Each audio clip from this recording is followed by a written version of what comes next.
The Spanish alphabet.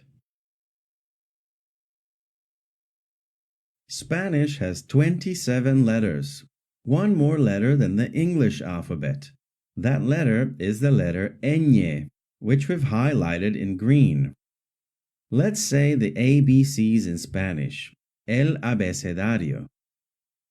I'll say it first, and you can repeat after me. A, B, C, D, E, F, G, H, I, J, K, L, M, N, Ñ, O, P, Q, R, S, T, U, V, W, X, Y, Z. Let's take a look at the alphabet letters again. I've colored most of them in orange for you. This is because all the letters in orange end in the E sound. Knowing this might help you remember the letter names. Let's say the letters again. You can repeat after me. A, B, C, D, E, F, G, H, I, J,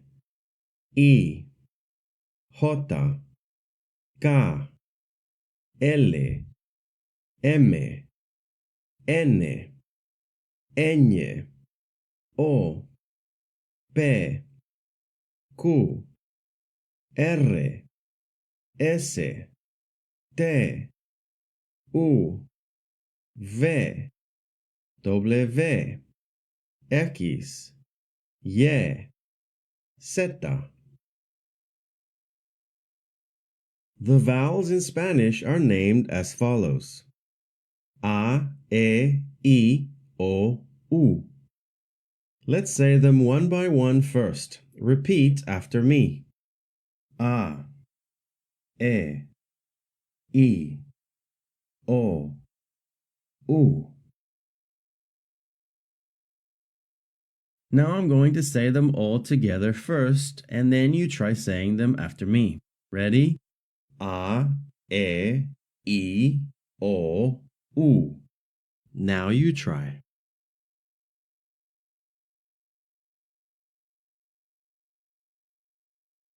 Well done! You've just completed the lesson on the Spanish alphabet. Don't forget you can watch this or any of the lesson videos as many times as you need, and practice the exercises until you feel confident with the material. I will see you in the next lesson.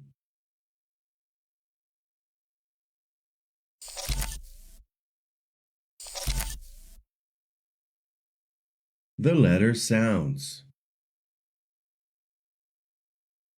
Let's begin with the Spanish vowels. In Spanish, the letter A always makes the A sound, like in the words arte, martes, eran, entrada. The letter E always makes the E sound, like in the words eco, mente, presente, parte. The letter I always makes the E sound, like in the words Inca, pico, triple, zombie. The letter O always makes the O sound, like in the words orden, poder, droga, proceso. The letter U always makes the U sound, like in the words usted, puerta, prueba, bamboo. The letter B can make a hard B sound, like in the words bien, banco, lombriz. But it can also make a soft B sound, like in the words lobo, save, tribu. We get a soft B sound when the B is between two vowels.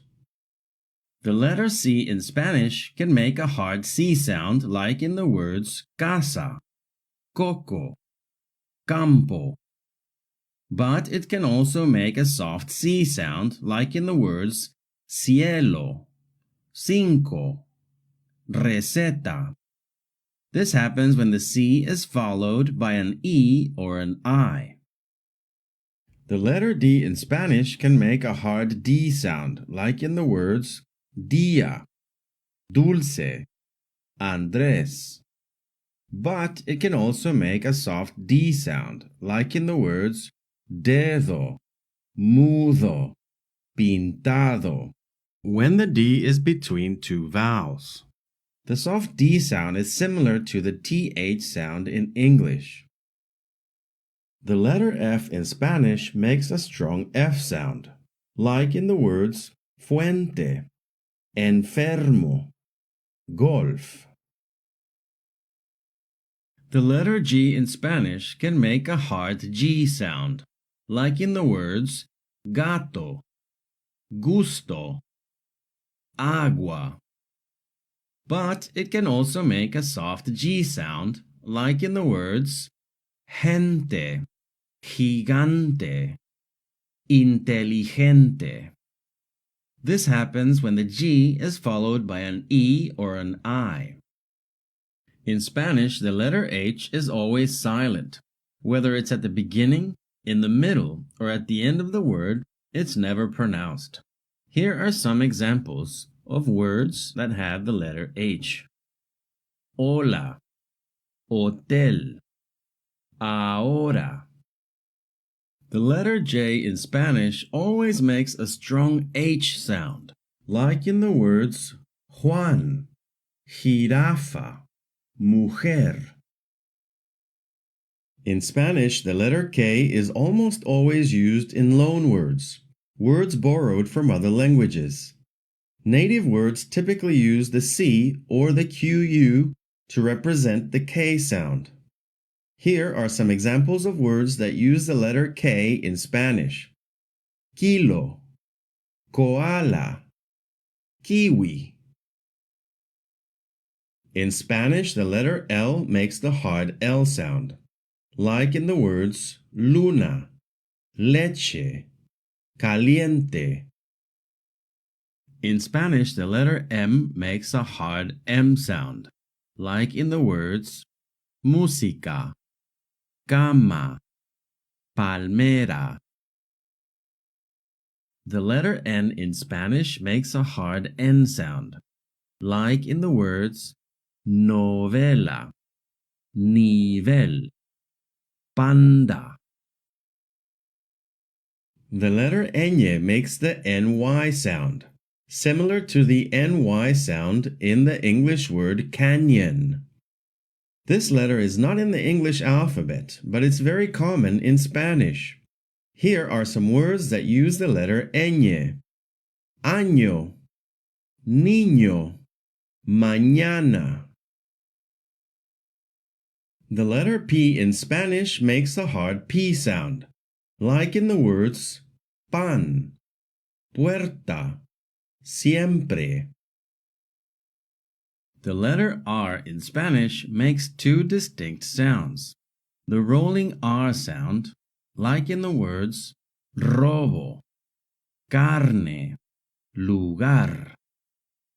And the short tap R sound, like in the words paro, América, and toro. When the letter R is at the beginning of a word, it always makes the rolling R sound. When the letter R is within the word, or at the end of the word, it also makes the rolling R sound, except if it is between two vowels. Then it makes the short tap R sound.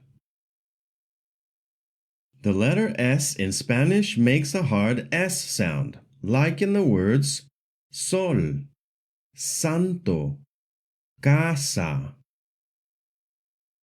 In Spanish, the letter T makes a hard T sound, like in the words tienda, manta, corte.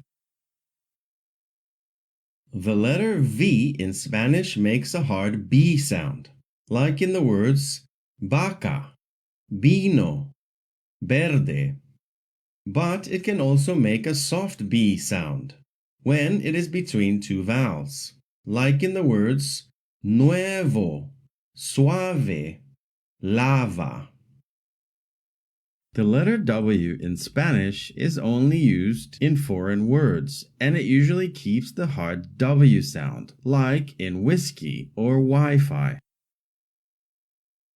The letter X in Spanish makes three distinct sounds.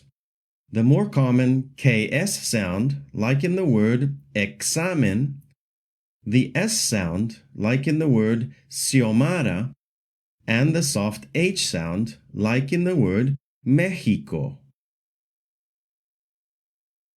The letter Y in Spanish usually makes a hard Y sound, like in the words yo, olla, ayer, when it comes at the beginning of a word or syllable.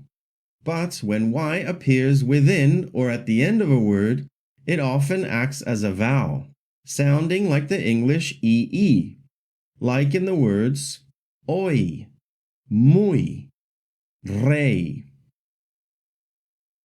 The letter Z in Hispanic American Spanish makes a hard S sound, like in the words zapato, cereza, and luz.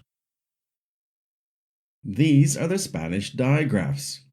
The C and the H together make a ch sound, just as they do in English, like in the words chocolate, pecho, cancha.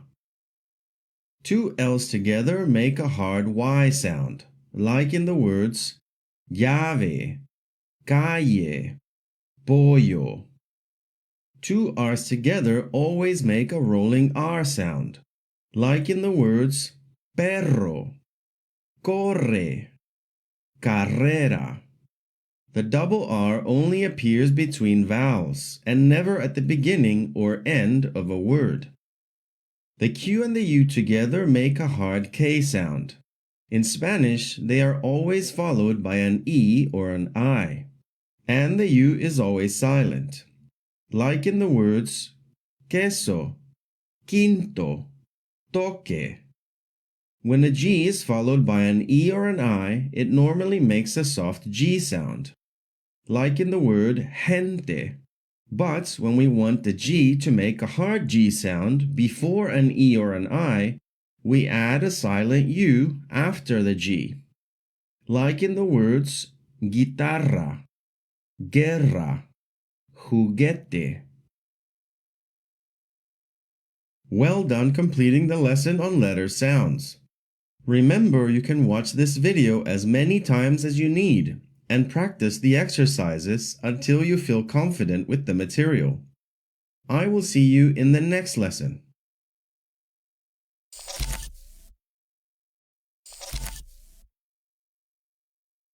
Orthographic marks in Spanish.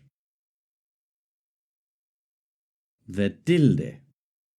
In Spanish, if a word ends in a vowel, an N or an S, the stress is on the second to last syllable, like in the words casa, libro, lunes. If a word ends in any other consonant that is not an N or an S, the stress is on the last syllable, like in the words comer, doctor, feliz. If a word breaks the natural stress rules, you must add a tilde. The tilde is an accent mark that goes on top of a vowel. It lets us know that we must raise our voice slightly when we get to that syllable. The word panal has the stress on the last syllable, panal. This follows the natural stress rules in Spanish, which say that if a word ends in a consonant other than N or S, the stress naturally falls on the last syllable, so no tilde is needed.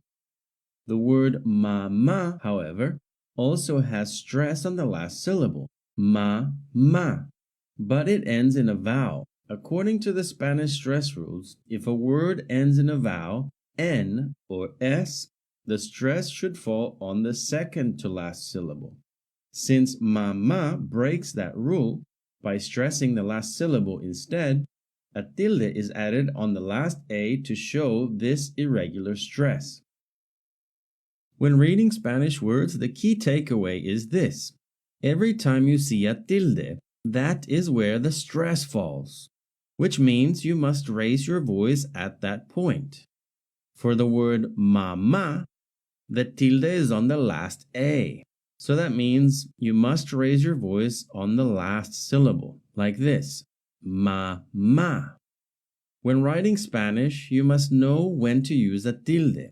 That is, when the word doesn't follow the natural stress rules. The diéresis. The diéresis is two dots on top of the letter U.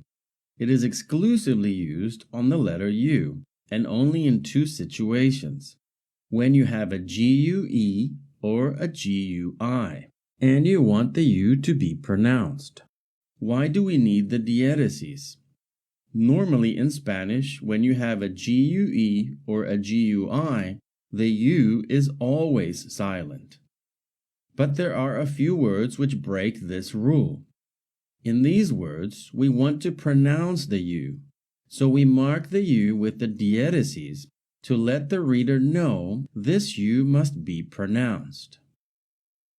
For example, in the word guerra and guineo, the U is silent. But in the word vergüenza and in the word pingüino, the U is pronounced. When reading Spanish words, the key takeaway is this. Every time you see a U with a diéresis, you must pronounce that U. Since the U is always silent in GUE and GUI, we must mark the U to let the reader know that in this word we want the U to be pronounced. When writing the diéresis, the key rule is this, and only in words that have the GUE or the GUI. If the U is silent, we don't use a diéresis. But if the U needs to be pronounced, we must mark the U with a diéresis. Well done! You've completed the lesson on orthographic marks. Feel free to listen to the lesson and do the exercises as many times as you need until you feel comfortable with the material. Remember to be consistent and practice as often as you can. I'll see you in the next lesson.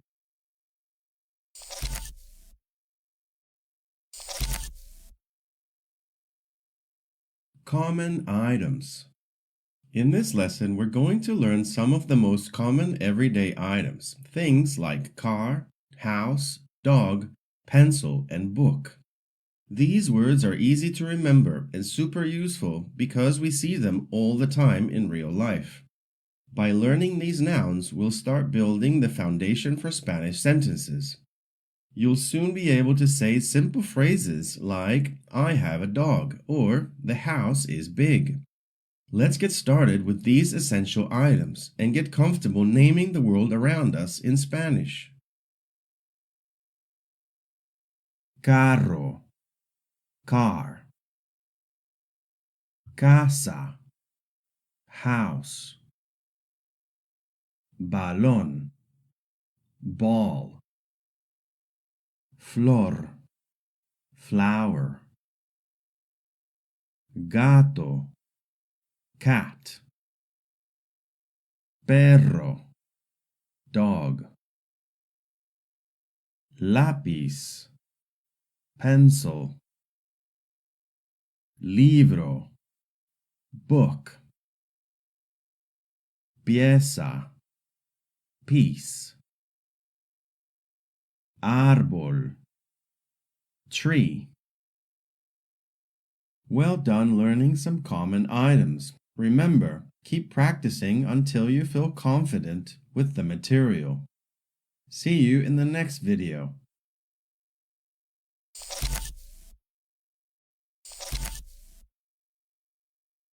Question and exclamation marks in Spanish. In Spanish, questions and exclamations always have two punctuation marks, an opening mark and a closing mark. The opening mark is an inverted version of a regular one. Whenever you write a question in Spanish, you must start with an opening question mark. Then write the question and finish with the regular closing question mark. The same goes for exclamations. You start with the opening exclamation mark, you then write the exclamation, and then finish with a regular closing exclamation mark. This is the case for any type of questions or exclamations. Let's take a look at this example. In English we have, "Hello, my name is Mark. What is your name?" In Spanish it reads, "Hola, me llamo Mark. ¿Cómo te llamas?" Notice that in English we have one exclamation mark after the word hello and one question mark after the sentence, "What is your name?" But in Spanish we have an opening exclamation mark before the word hola, a closing exclamation mark after the word hola. This closes the exclamation. And for the question, we have an opening question mark right before the question, ¿Cómo te llamas? And then we have a closing question mark at the end. This shows how an exclamation and a question look in Spanish. Well done! You've just completed the lesson on question and exclamation marks in Spanish. Remember, you can rewatch any lesson video as many times as you need.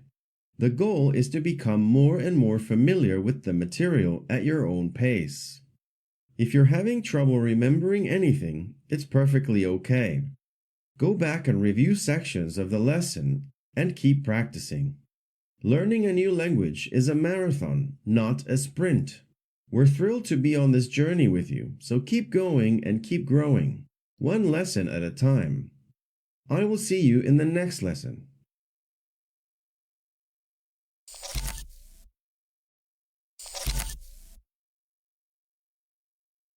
Practice and review.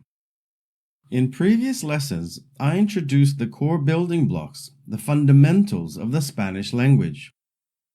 These give you the tools to pronounce each letter correctly, understand the sound each letter makes, use question and exclamation marks accurately, identify where the stress falls in a word, and recognize which letters are silent and which must be pronounced.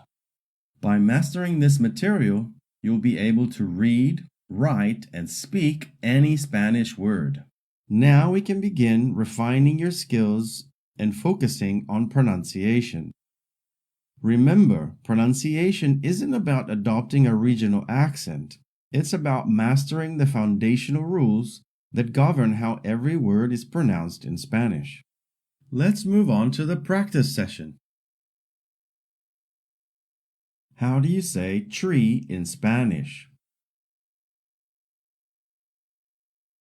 Árbol. How do you say ball in Spanish? One word for ball is balón.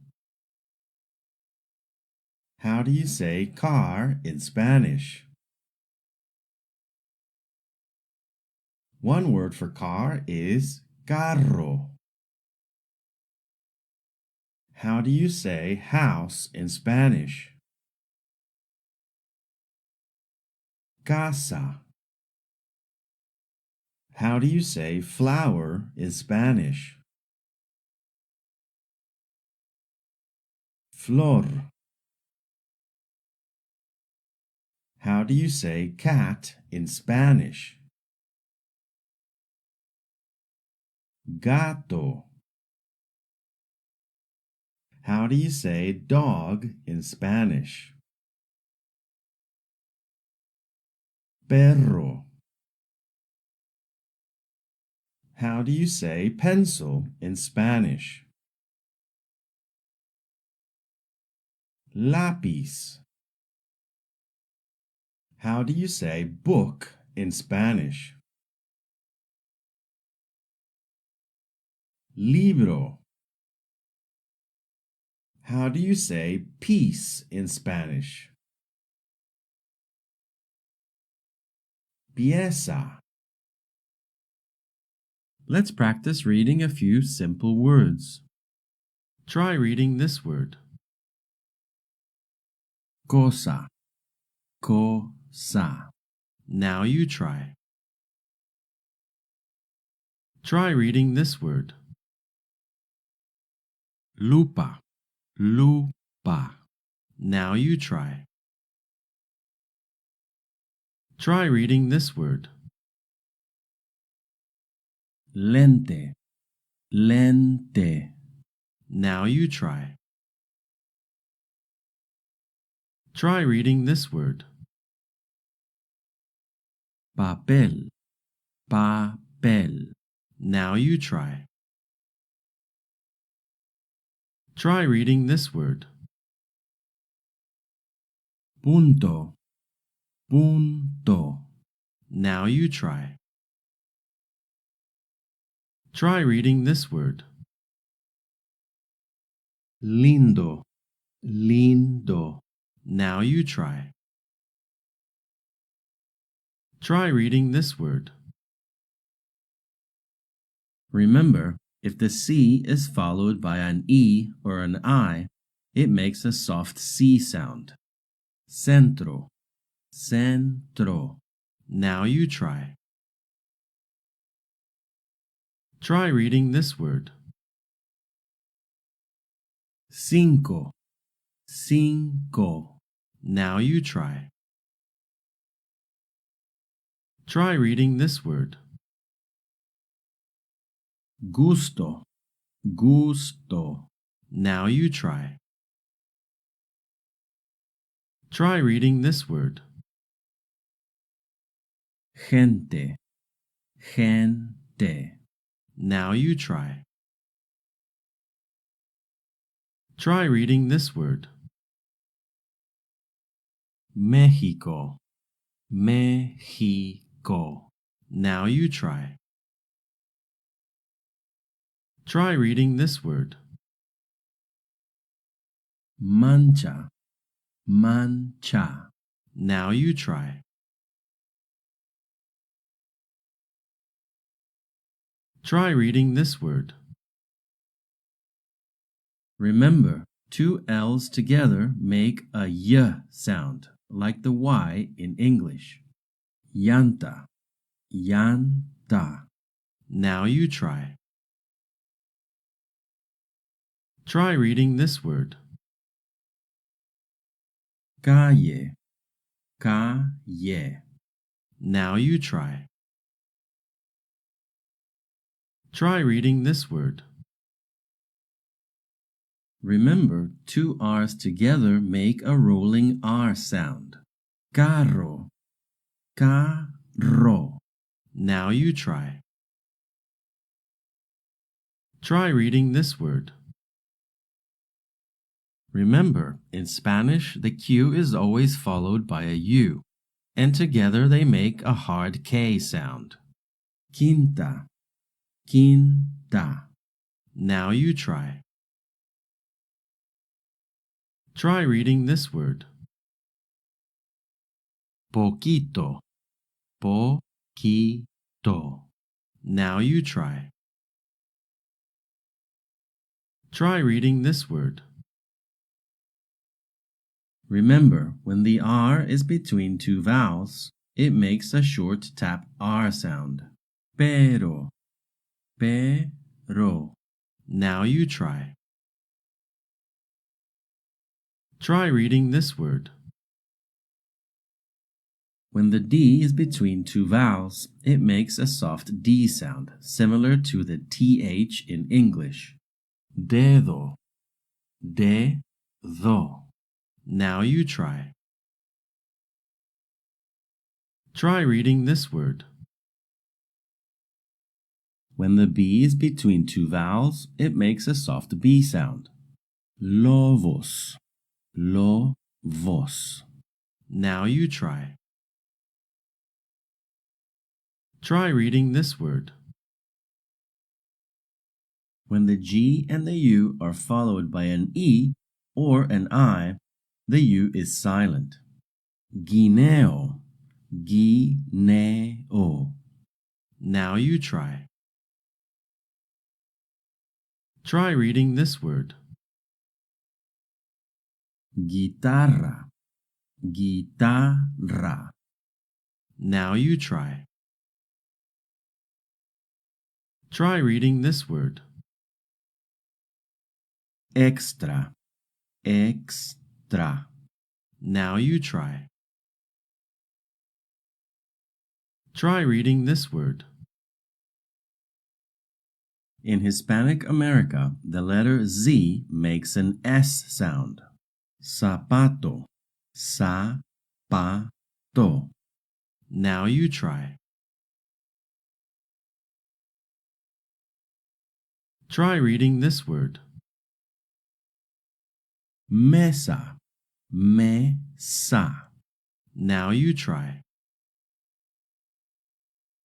Try reading this word. Amigo, amigo. Now you try. Try reading this word.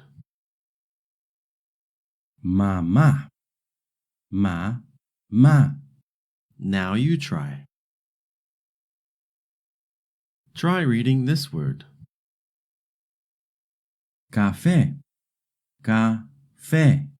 Now you try. If a word ends in a vowel, or an N, or an S, the stress must fall on the second to last syllable. If the stress falls on the last syllable, we must add a tilde to that syllable. Try reading this word. Actor, actor. Now you try. Try reading this word. Salud, salud. Now you try. Try reading this word. Fácil, fácil. Now you try. Try reading this word. Difícil, difícil. Now you try. If a word ends in a consonant other than N or S, the stress must fall on the last syllable. If the stress doesn't fall on the last syllable, we must add a tilde to the syllable where the stress falls. Try reading this word. Guerra, guerra. Now you try. Try reading this word. Guitarra, guitarra. Now you try. Try reading this word. Vergüenza, vergüenza. Now you try. Try reading this word. Pingüino, pingüino. Now you try. In Spanish, when a word has GUE or GUI, the U is silent. But if the U has a diéresis, then you do pronounce the U. In Spanish, when writing a question or an exclamation, we must use both an opening mark and a closing mark. This applies whether it's a single word, a short phrase, or a full sentence. Here are a few sentences for you to practice your pronunciation. Try reading this one. ¿Qué quieres? Now you try. Try reading this one. ¿Qué calle tan larga? Now you try.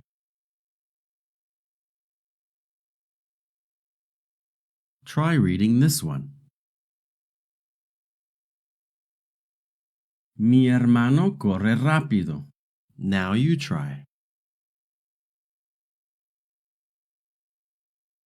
Try reading this one. El pingüino llega al charco. Now you try.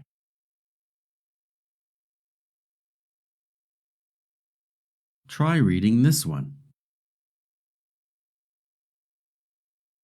Ay, qué chistoso eres. Now you try.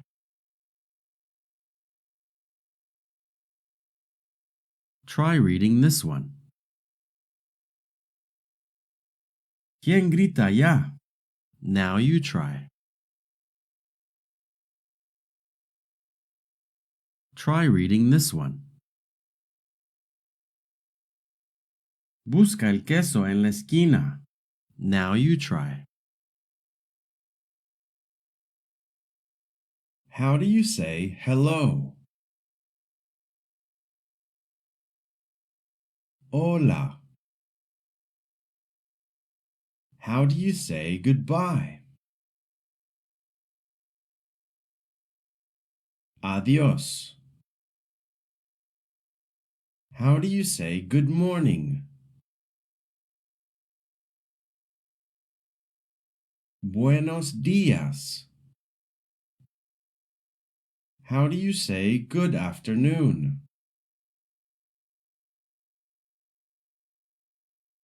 Buenas tardes. How do you say good night?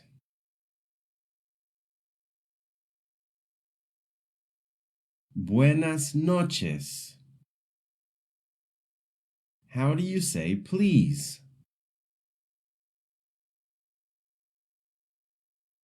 Por favor. How do you say thank you?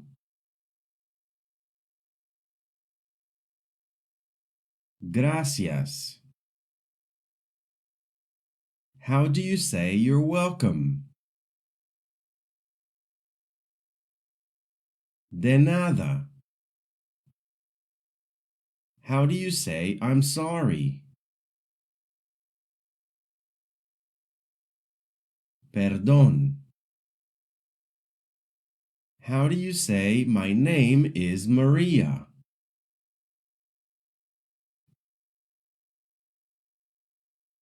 Me llamo Maria. How do you say nice to meet you?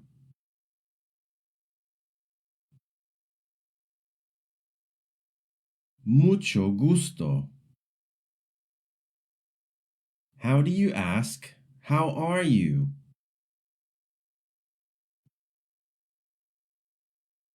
¿Cómo estás? How do you reply, fine, thank you, and you?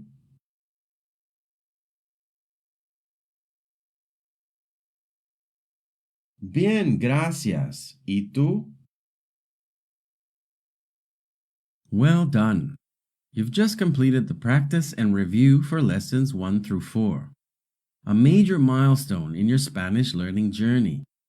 So far, you've learned the Spanish letter names and sounds, the 5 digraphs, how and when to use the tilde and the diéresis, and the correct use of question and exclamation marks.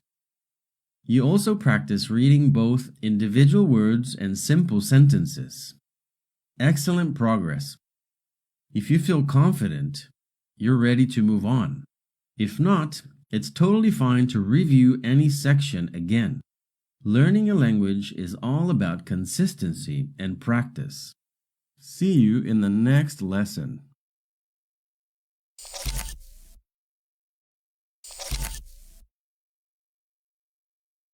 Gender in nouns. In Spanish, every noun has a gender, either masculine or feminine. This applies not only to people and animals, but also to objects, places, and even abstract ideas. Whether it's a book, a city, or a feeling, every noun is treated either as masculine or feminine in Spanish grammar. Understanding gender is essential because it affects how articles and adjectives are used with the noun. So let's dive into the basic rules to help you recognize and use gender correctly. In Spanish, we don't really have a neutral gender like in English. Instead, the masculine form is usually used as the default when we're speaking generally or when the gender is unknown. For example, perro is the masculine word for dog. It can mean a male dog, but it can also just mean dog in general when we're not talking about gender. On the other hand, perra specifically means female dog. So in this case, perro acts as both the masculine and the default form. This pattern is common with many nouns for animals and people. That's why when you're learning new vocabulary, you'll usually learn the masculine version first, since it works as the general or neutral form. Now that you know nouns in Spanish have gender, masculine and feminine, here's something important to keep in mind. The gender of a noun in Spanish isn't based on the object itself. It has nothing to do with whether the thing is male or female, strong or soft, or anything like that. Instead, the gender is usually based on the way the word ends, the sound of the word, not the meaning of the thing. For example, el libro means the book. It's a masculine noun. That's why it uses el. But there's nothing masculine about a book. It's just a book. It's considered masculine because it ends in o, which is a common masculine ending. Now look at la cara, which means the face. It's a feminine noun because it ends in an a. But again, a face isn't feminine. It's just a face. So remember, in Spanish, gender is about the word, not the thing. And here's another interesting example. The word pen in Spanish can be masculine or feminine, depending on which word you use. El bolígrafo, masculine. La pluma, feminine. Same object, different words, different genders. That's why it's so important to learn the article with the noun every time. Don't just memorize mesa, learn it as la mesa. Don't just learn libro, learn it as el libro. Here's a helpful rule of thumb. Most masculine nouns end in o. Most feminine nouns end in a. About 70 to 75% of Spanish nouns follow this pattern. For example, el perro, el zapato, el libro, masculine, la casa, la ventana, la cara, feminine. What about other endings? Nouns ending in e, I, or u are about 50-50, some masculine, some feminine. El coche, the car. La calle, the street. El aire, the air. La tarde, the afternoon. Nouns ending in consonants like R, L, N, or S tend to be 60 to 70% masculine. El papel, el color, masculine. La flor, la piel, feminine. So while not every word follows the same pattern, Knowing these rules and examples give you a strong head start. Well done! You've just completed the Gender in Nouns lesson. You now understand that every Spanish noun is either masculine or feminine, but more importantly, that this gender is usually based on how the word sounds or ends, not what the word means. You've learned that most masculine nouns end in an O, and most feminine nouns end in an A. And you've seen how exceptions and patterns help guide your understanding. You even discovered that some objects can have both masculine and feminine names, like el bolígrafo and la pluma. And that's why it's so important to learn each noun with its article. Keep practicing, keep noticing patterns, and don't worry about memorizing everything all at once. It'll start to feel natural the more you use it. Up next, we'll keep building your Spanish foundation by exploring articles.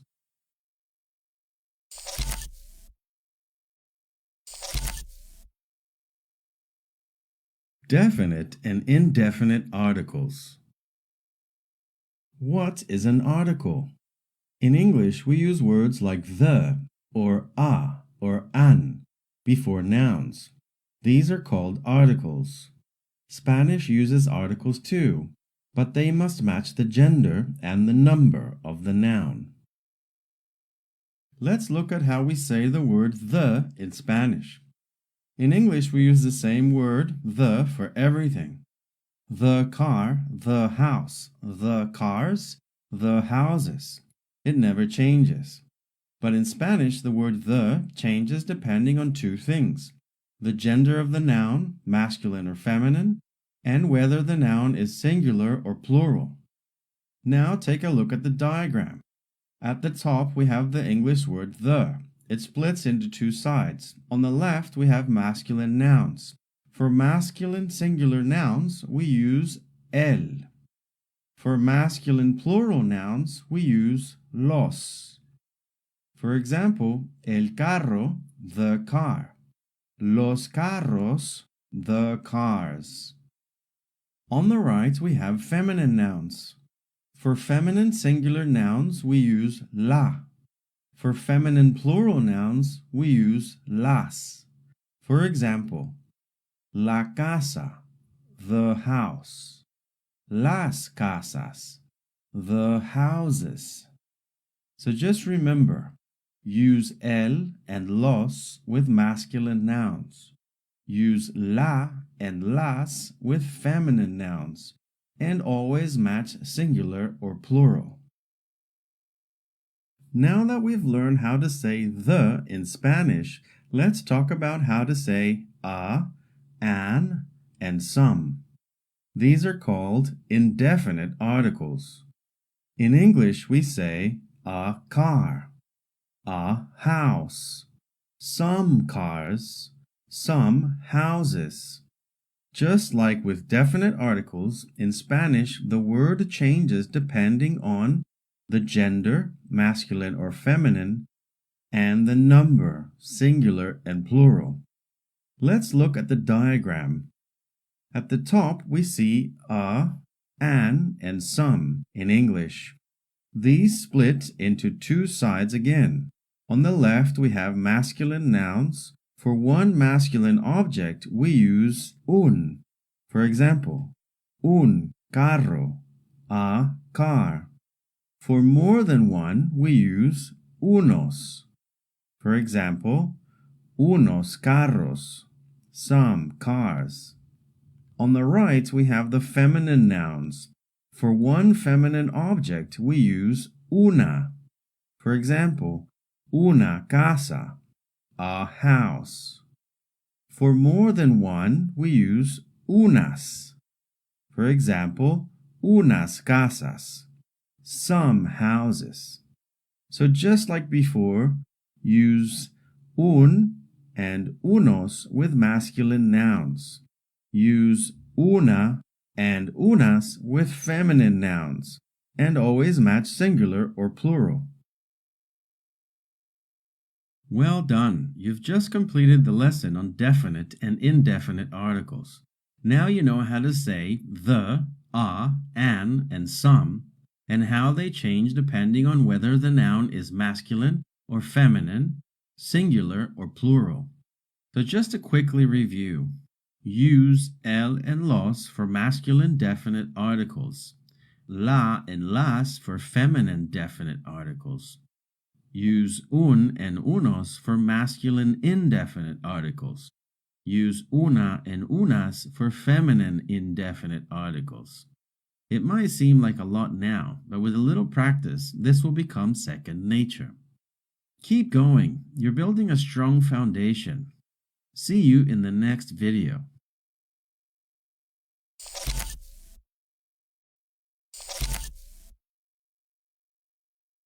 Plural nouns in Spanish.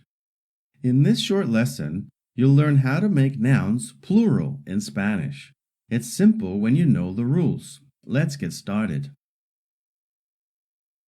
If a noun ends in a vowel, we simply add an S at the end of the word.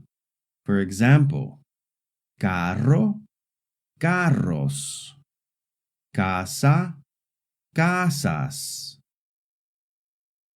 If a noun ends in a consonant, we simply add ES at the end of the word. For example, árbol, árboles, balón, balones. If a noun ends in a Z, change it to CES. For example, lápiz, lápices. Let's practice using articles with the nouns. The house, la casa, the houses, las casas, a house, una casa, some houses, unas casas. The tree, el árbol, the trees, los árboles, a ball, un balón, some balls, unos balones. The pencil, el lápiz, the pencils, los lápices, a pencil, un lápiz, some pencils, unos lápices. Well done! You've just completed the lesson on plural nouns. Now you know how to change singular words into plurals, whether they end in vowels, consonants, or even a Z, and how to use the correct definite and indefinite articles with them. Keep practicing with everyday words around you. Books, tables, apples, and more. The more you use them, the easier it gets. In the next lesson, we'll take another step forward in building your Spanish skills. I'll see you in the next video.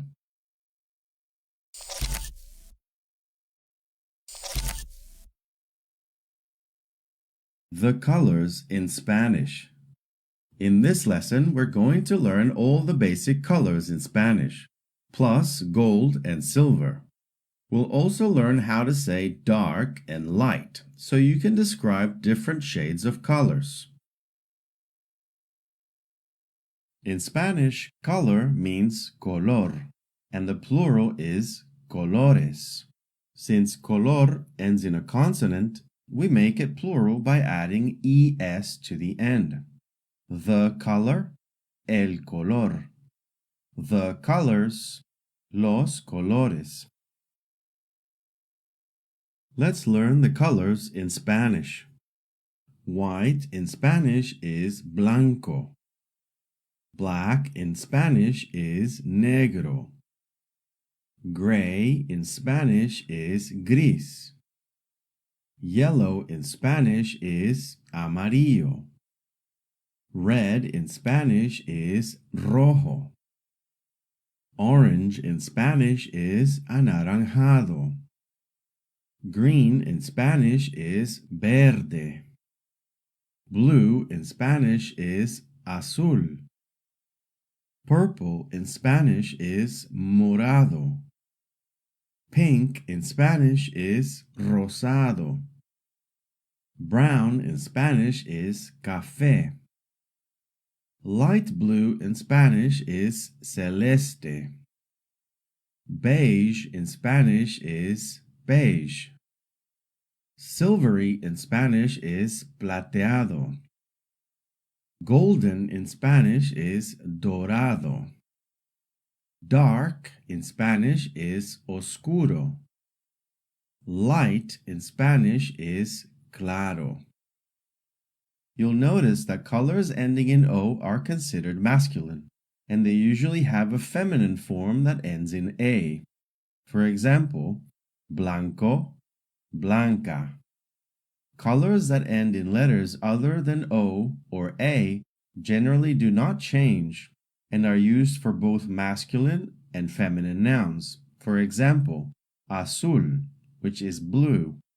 This word ends in a consonant, so it stays azul, regardless of whether the noun is masculine or feminine. Let's take a look at some examples. The phrase in Spanish reads, El carro blanco, which means the white car. In Spanish, the adjective usually comes after the noun, but sometimes they go before to add emotion, emphasis, or change the meaning. La casa blanca, which means the white house. Remember what we said about nouns. Some nouns end in a consonant and can be either masculine or feminine. For example, balón and flor. Both end in a consonant, but balón is a masculine because we say el balón, while flor is a feminine because we say la flor. Now take a look at the word azul. It doesn't change whether the noun it describes is masculine or feminine. This is true for any color that does not end in O or A. Colors like azul, verde, café, and gris stay the same for both genders. However, these colors do change when the noun becomes plural. For example, un carro verde, unos carros verdes. Since verde ends in a vowel, we simply add s to make it plural. Let's practice saying the color names. Try reading this one. Blanco. Now you try. Try reading this one. Amarillo. Now you try. Try reading this one. Café. Now you try. Try reading this one. Verde. Now you try. Try reading this one. Dorado. Now you try. Try reading this one. Celeste. Now you try. Try reading this one. Azul. Now you try. Try reading this one. Rosado. Now you try. Try reading this one. Rojo. Now you try.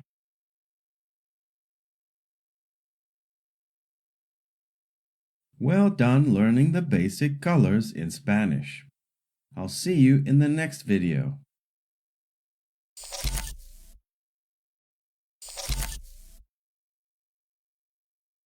The numbers 0 to 10. 0, 1, 2, 3, 4, cinco, seis, siete, ocho, nueve, diez.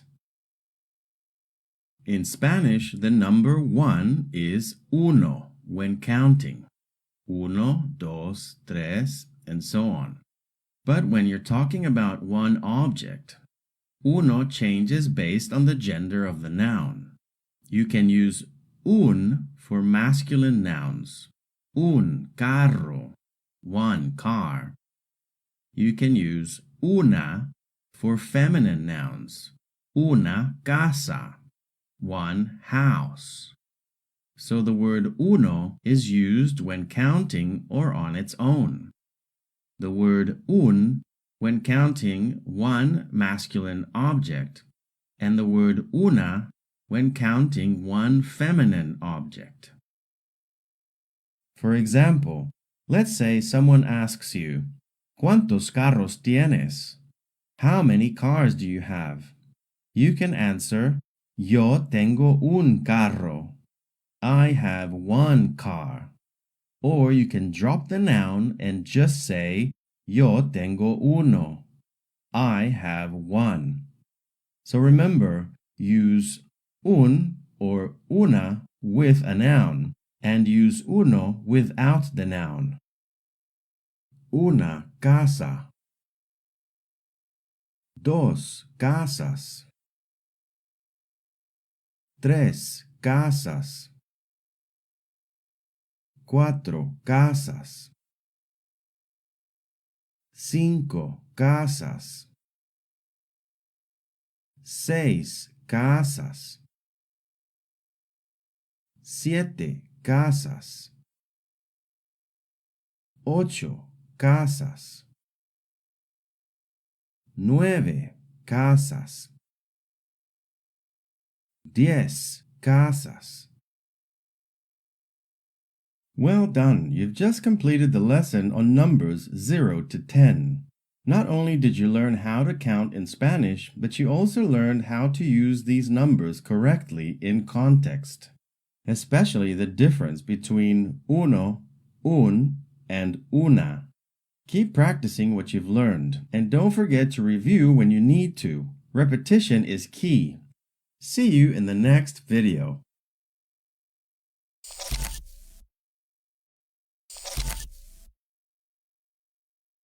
Practice and review. The phrase in Spanish reads, El carro blanco, which means the white car. El means the, and it's a masculine definite article.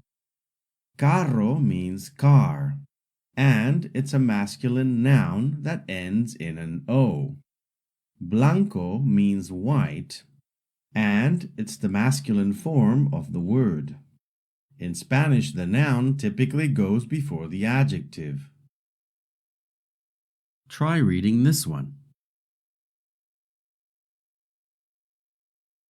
Los carros blancos, which means the white cars. Los is a plural definite article. Carros is a plural masculine noun meaning cars. Blancos is the plural masculine form of the adjective white and agrees with carros in gender and number. Try reading this one. Un carro blanco. This can mean a white car or one white car. Try reading this one. Unos carros blancos. Some white cars. Try reading this one. Tres carros blancos. 3 white cars. The phrase in Spanish reads La casa blanca, which means the white house. La means the, and it's a feminine definite article. Casa means house, and it's a feminine noun that ends in an A. Blanca means white, and it's the feminine form of the word. Try reading this one. Las casas blancas. The white houses. Remember what we said about nouns. Some nouns end in a consonant and can be either masculine or feminine. For example, balón and flor.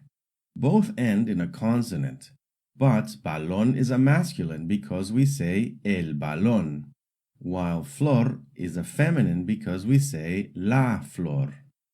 Now take a look at the word azul. It doesn't change whether the noun it describes is masculine or feminine. This is true for any color that does not end in O or A. Colors like azul, verde, café, and gris stay the same for both genders. However, these colors do change when the noun becomes plural. For example, un carro verde. Unos carros verdes. Since verde ends in a vowel, we simply add s to make it plural. La pieza dorada. The golden piece. La pieza plateada. The silvery piece. Verde claro. Light green. Verde oscuro. Dark green. El lápiz rojo. The red pencil. Los lápices rojos. The red pencils. How do you say one red car in Spanish?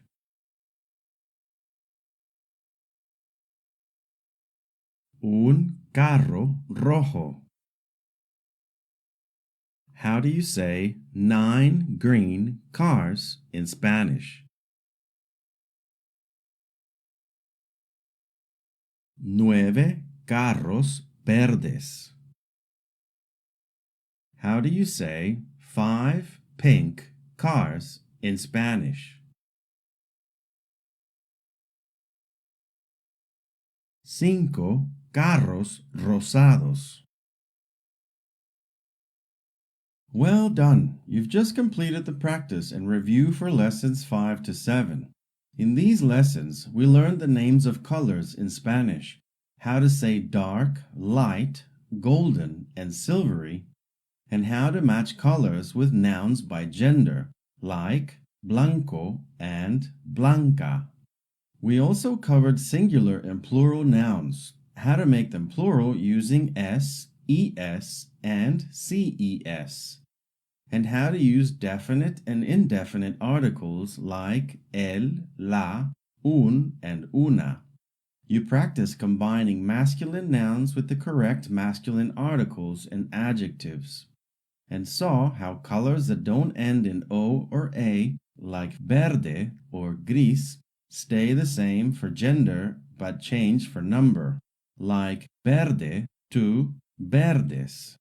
Keep up the great work, and when you're ready, I'll see you in the next lesson.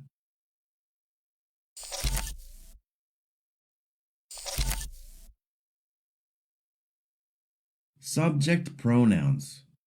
In this lesson, we're going to learn something essential for building sentences in Spanish. Subject pronouns. These are the words like yo, tú, él, and nosotros. They tell us who is doing the action in a sentence. Just like in English, we say I, you, he, she, and they. Spanish has its own versions, and knowing them is the first step in conjugating verbs and forming full sentences. By the end of this lesson, you'll be able to recognize and use the basic subject pronouns in Spanish, and you'll start understanding how sentences are built around them. Let's get started. In Spanish, the word yo means I. You use yo when talking about yourself. An informal way to say you in Spanish is tú. It's commonly used when talking to friends, siblings, cousins, and people your own age, or in casual situations. In Spanish, usted means you, but in a formal way.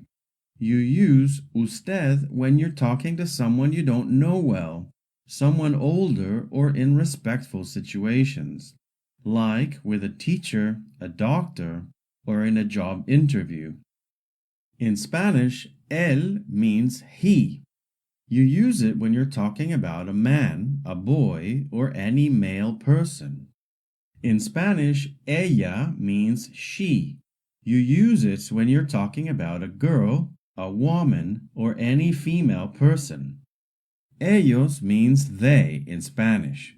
You use ellos when you're talking about a group of people that include at least one male. Ellas means they, but only when you're talking about a group of women or girls. Ustedes means you all, or you guys. It's used when you're talking to more than one person, whether formal or informal, especially in Latin America. Nosotros means we in Spanish. You use it when you're talking about a group that includes yourself. Nosotras means we in Spanish, just like nosotros, but it's only used when the group is made up entirely of women or girls. How do you say I in Spanish? Yo, yo. What is the informal way of saying you in Spanish? Tú, tú. What is the formal way of saying you in Spanish? Usted, usted. How do you say he in Spanish? Él, él. How do you say she in Spanish? Ella, ella. How do you say they in Spanish? Ellos, ellos. How do you say they if you're referring to two or more females? Ellas, ellas. How do you say you all or you guys in Spanish?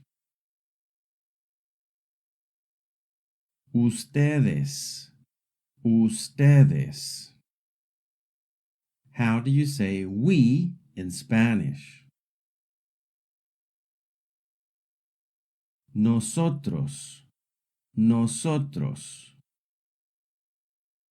How do you say we for two or more females?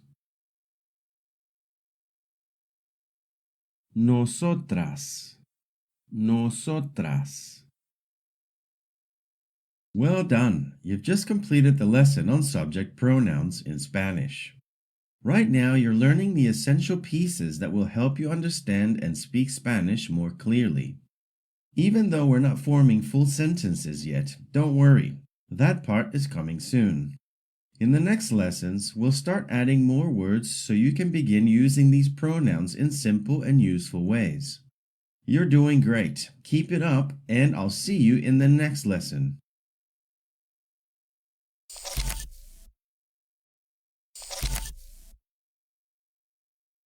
In this lesson, we'll learn about the Spanish verb tener, which means to have. In this lesson, we'll learn how to conjugate the verb tener with subject pronouns in the present tense. The verb tener. to have. Present tense. Yo tengo. I have. Tú tienes. You have. Usted tiene. You have. Formal. Él tiene. He has. Ella tiene. She has. Ellos tienen. They have. Ellas tienen. They have, all female. Ustedes tienen. You all have. Nosotros tenemos. We have. Nosotras tenemos. We have, all female.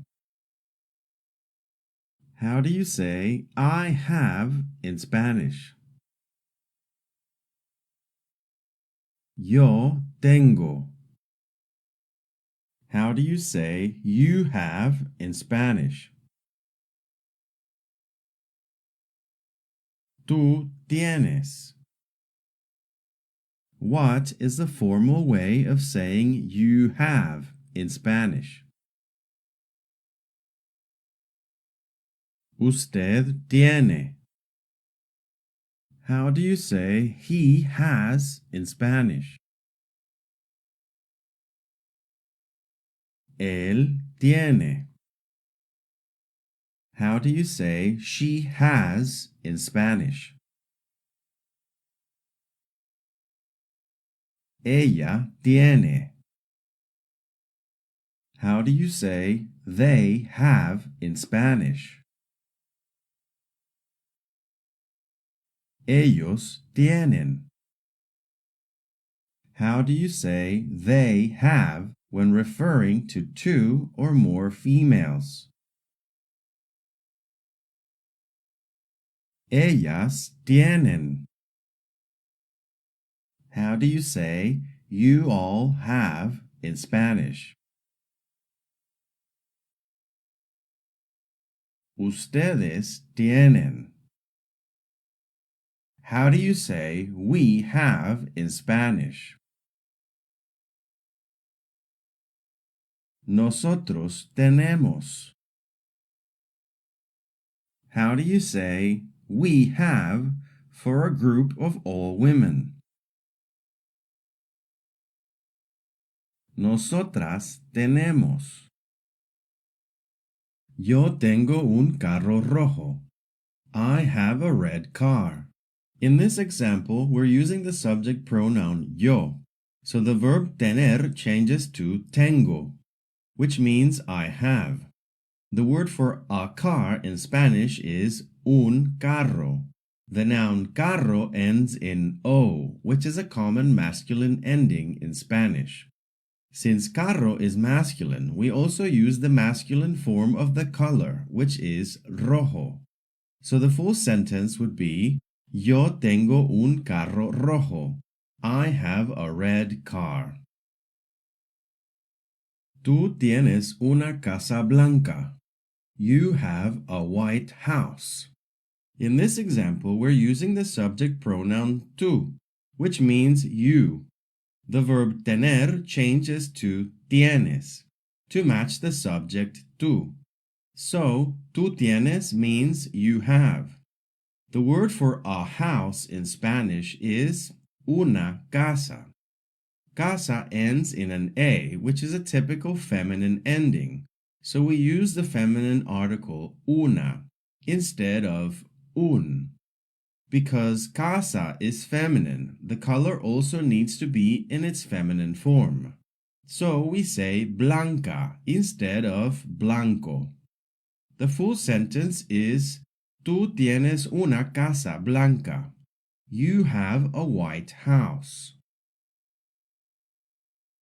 Ana tiene dos perras cafés. Anna has two brown female dogs. In this example, the subject is Ana, which is a proper name, so we don't need a subject pronoun. We simply start with Ana. The verb tener becomes tiene to match the third person singular. So, Ana tiene means Anna has. Next, we have dos perras, two female dogs. The word perras is the feminine plural form of perro, dog. Because we're referring to female dogs and the number dos means two. Since perras is feminine and plural, the color word café must also agree. But here's something important. The word café, brown, is invariable in gender, meaning it doesn't change to match masculine or feminine, only number. So in the plural form, it becomes cafés. So the full sentence is, Ana tiene dos perras cafés. Anna has two brown female dogs. Well done! You've just completed the lesson on the verb tener. We learned that tener means to have. We also learned how to conjugate the verb tener with all the subject pronouns. Take the time to get comfortable with this material before moving on. And when you're ready, I will see you in the next video.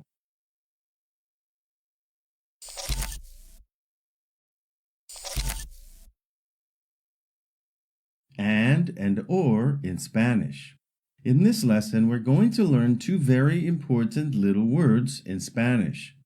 Y and o. Y means and o means or.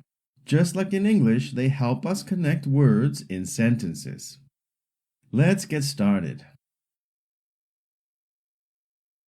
Un perro y un gato. A dog and a cat. Un lápiz o un libro. A pencil or a book. How do we say one dog and two cats?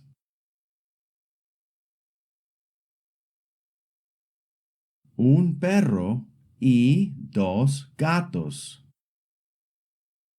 How do you say I have one dog and two cats?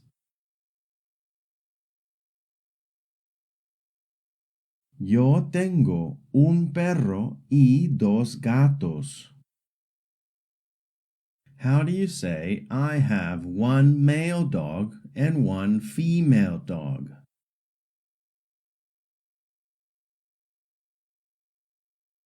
Yo tengo un perro y una perra. How do you say I have a black and white dog?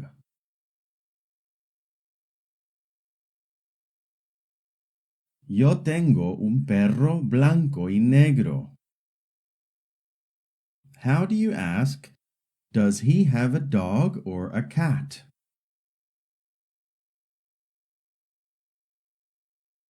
¿Él tiene un perro o un gato? How do you ask, does she have a male cat or a female cat?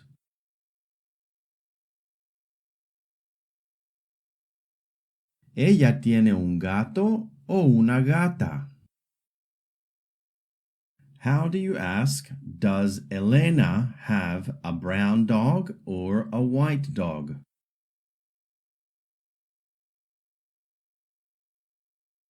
¿Elena tiene un perro café o un perro blanco? How do you ask, do you guys have one dog or two?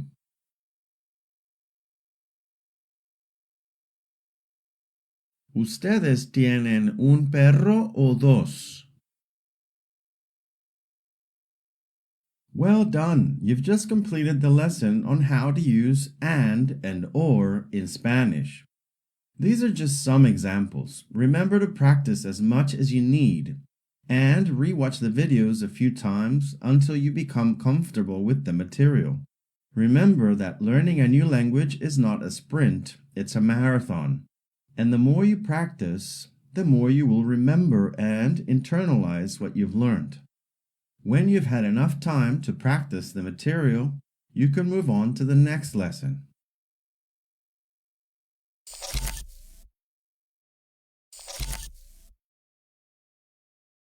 In this video, we're going to cover the numbers 11 through 20.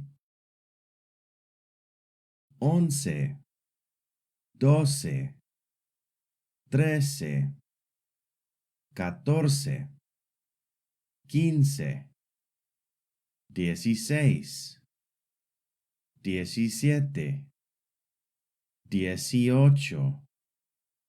18, 19, 20.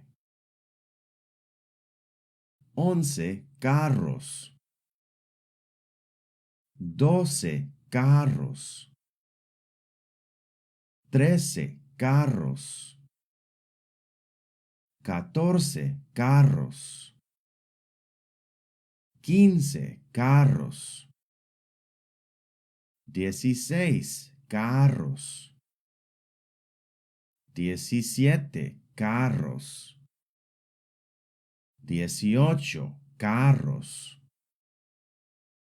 19 carros, 20 carros. Well done! You've just completed the short lesson on numbers 11 to 20 in Spanish. Feel free to re-watch the lesson as many times as you need and let it sink in. See you in the next lesson.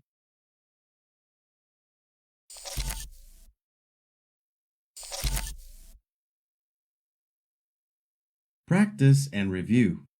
In this lesson, we will use what we've learned so far to create complete sentences in Spanish. Let's get started. How do you say the red ball in Spanish?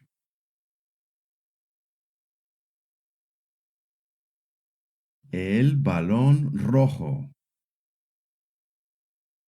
How do you say I have a red ball in Spanish? Yo tengo un balón rojo. How do you say 12 pencils?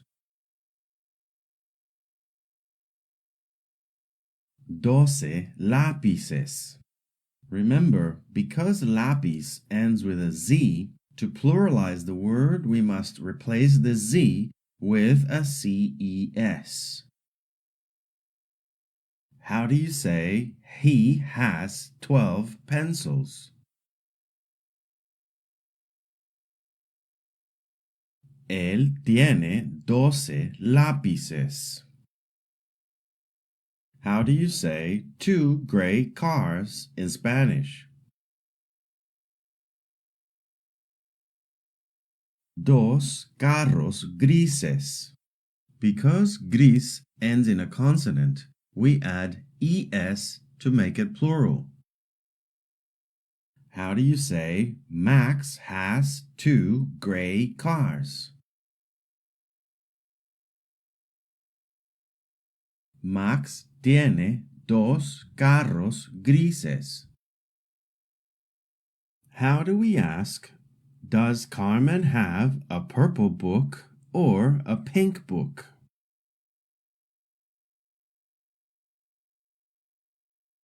Carmen tiene un libro morado o un libro rosado. How do we say Carmen has a book and a pencil?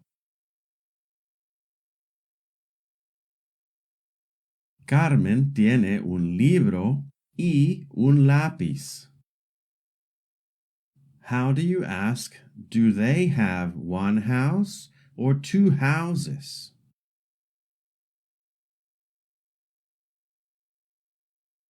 ¿Ellos tienen una casa o 2 casas?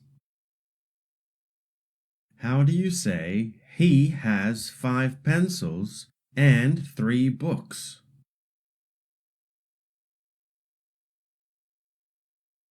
Él tiene 5 lápices y 3 libros.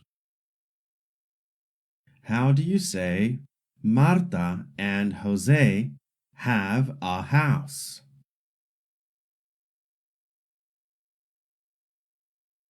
Marta y José tienen una casa. I wanted to quickly touch on the different ways we can say or ask things. For example, Marta tiene un libro rojo o un libro blanco. The literal translation would be, Marta has a red book or a white book. But you can also ask, Marta tiene un libro rojo o uno blanco, which means Martha has a red book or a white one. Notice that in this example, we do not repeat the word book twice, since it's already understood we're talking about a book. Instead of saying a white book, we say a white one.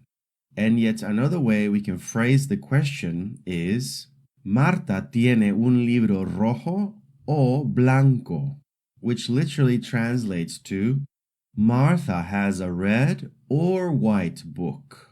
In this last example, it's already understood we're talking about books, so there is no need to state the word book again, or even to use the word one. So we simply say red or white book. Just as in English, there are several ways to pose a question or to make a statement. Well done! You've just completed the practice and review for lessons 8 to 10. Please remember to practice until you feel confident with the material. When you're ready, I'll see you in the next lesson.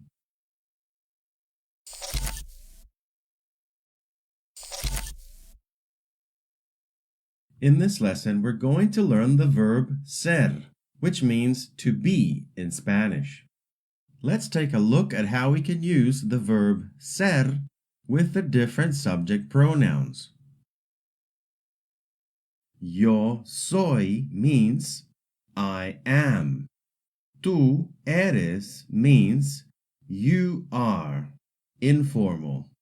Usted es means you are, formal. Él es means he is. Ella es means she is. Ustedes son means you all are. Ellos or ellas son means they are.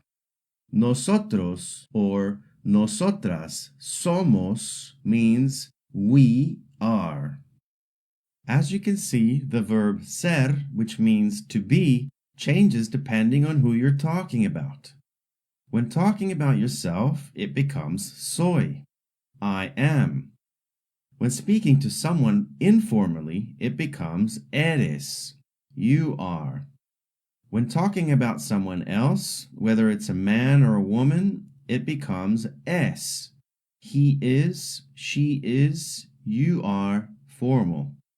When talking about two or more people, it becomes son, they are, you all are.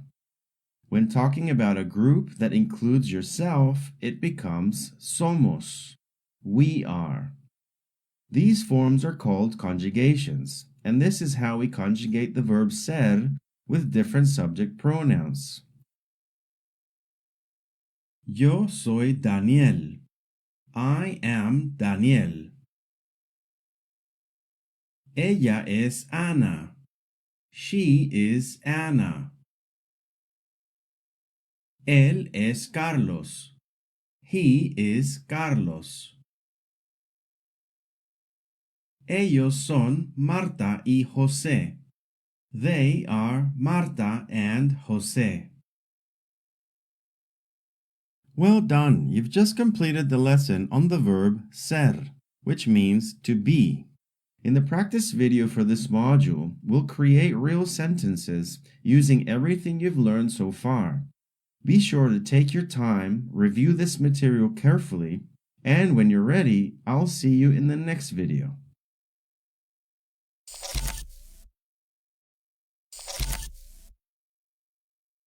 In this lesson, we're going to learn the word de. De is a preposition in Spanish that can mean of or from, depending on the context. It's a very common and important word that helps us show possession, origin, and relationship between things. Let's explore how to use de with some clear examples so you can understand its different meanings and uses. Let's look at two examples where de means of. In the first example, we can read El libro de colores. This translates directly as the book of colors. It refers to a book that teaches or shows different colors. Not a coloring book, but rather a book about colors. In the second example, we can read El libro de María. This shows possession in Spanish. Instead of saying Maria's book, we say the book of Maria. It's how we express that something belongs to someone. El lápiz de madera. The word-for-word translation is the pencil of wood, which means the pencil made of wood or the wooden pencil. El balón de plástico.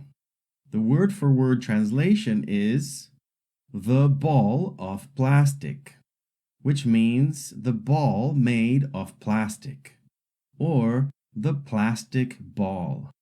Here the word de means of, and it is helping us describe what something is made of. La pieza de metal, the metal piece, or the piece of metal. La casa de Carlos, Carlos's house. El balón de Miguel, Miguel's ball. Let's look at two examples where de means from. Ella es de Chile. This shows point of origin. She is from Chile. The second example reads, El regalo es de Iván. This means the gift is from Ivan. It comes from or was given by Ivan. It's important to point out that El regalo es de Iván can mean either the gift is from Ivan or the gift belongs to Ivan, depending on the context. Ella es de Canadá. She is from Canada. Nosotros somos de Guatemala. We are from Guatemala. Well done! You've just completed the short lesson on the common preposition de.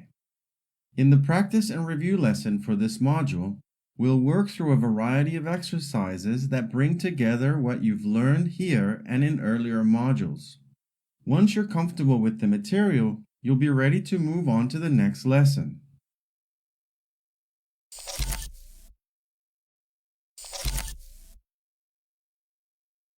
Countries and nationalities for North and Central America. The word for country in Spanish is país, and the word for countries is países. If we want to say countries of North and Central America, we can say países de Norte y Centroamérica. Let's learn the names for countries in North and Central America. Canadá, Estados Unidos, México, Guatemala, Belice, El Salvador, Honduras, Nicaragua, Costa Rica, Panamá. A person from Canada is canadiense. A person from the United States is estadounidense or americano. A person from Mexico is mexicano or mexicana. A person from Guatemala is guatemalteco or guatemalteca. A person from Belize is beliceño or beliceña. A person from El Salvador is salvadoreño or salvadoreña. A person from Honduras is hondureño or hondureña. A person from Nicaragua is nicaragüense. A person from Costa Rica is costarricense. A person from Panama is panameño or panameña. It's important to mention that when talking about someone's nationality, you can either say which country they're from or use their nationality. For example, Pablo es de México. Pablo is from Mexico. Or Pablo es mexicano, which means Pablo is Mexican. Jackie es de Estados Unidos. Jackie is from the United States. Jackie es estadounidense. Jackie is American. Phil es de Canadá. Phil is from Canada. Phil es canadiense. Phil is Canadian. José y Carla son de El Salvador. Jose and Carla are from El Salvador. José y Carla son salvadoreños. Jose and Carla are Salvadoran. Ellos son de Belice. They are from Belize. Ellos son beliceños. They are Belizeans. Well done! You've just completed the lesson on country names and nationalities for North and Central America. Once you familiarize yourself with the material, you can continue on to the next lesson. And don't forget to do the practice exercises in the practice and review video lesson for this module. See you in the next video.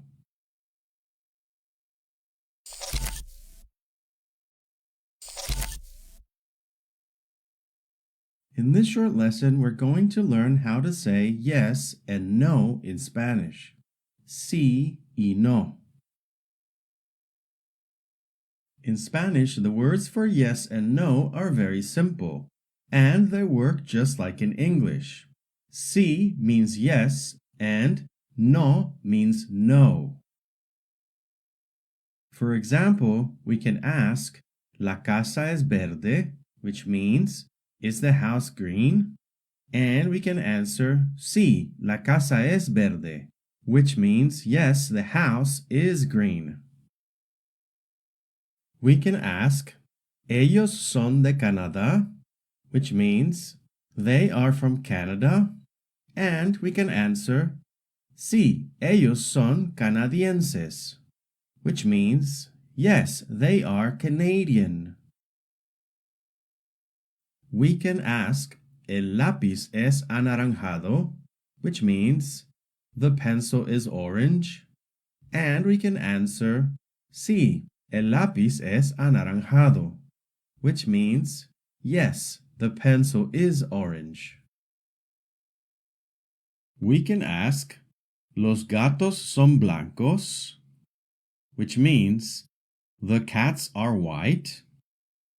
And we can answer, no, los gatos son anaranjados, which means, no, the cats are orange. We can ask, ¿Las flores son amarillas?, which means, the flowers are yellow? And we can answer, no, las flores son rojas, which means, no, the flowers are red. We can ask, ¿El balón es azul? Which means, is the ball blue? And we can answer, no, el balón no es azul, which means, no, the ball is not blue. Well done! You've just completed the lesson on sí and no, how to say yes and no in Spanish. In this lesson, I showed you a few simple examples to help you understand how these words are used in real conversations. In the practice video for this module, we'll go through several exercises to review this and everything else you've learned so far. When you're ready, I'll see you in the next video.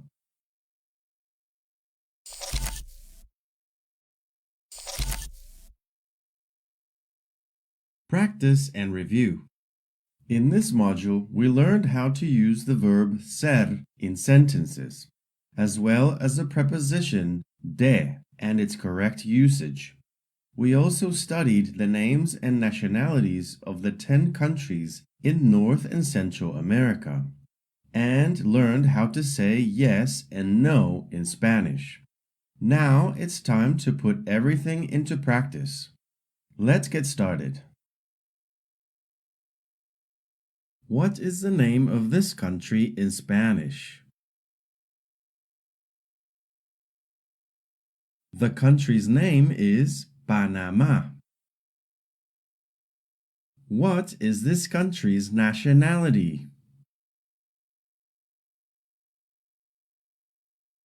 People from Panama are called Panameños. What is the name of this country?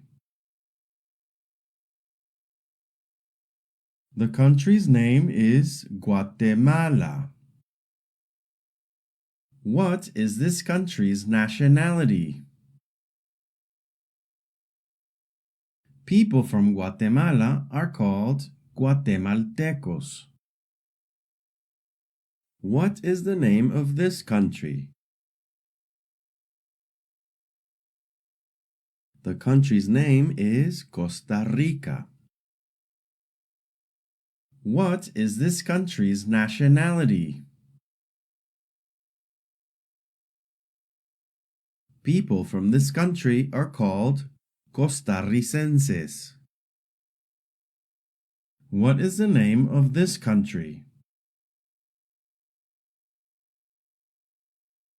The country's name is Belize. What is this country's nationality? People from this country are called Beliceños. What is the name of this country? The country's name is El Salvador. What is this country's nationality? People from this country are called Salvadoreños. What is the name of this country? The country's name is Nicaragua. What is this country's nationality? People from this country are called Nicaragüenses. Carmen es de Panamá. Carmen is from Panama. Ella es panameña. She is Panamanian. Now you try.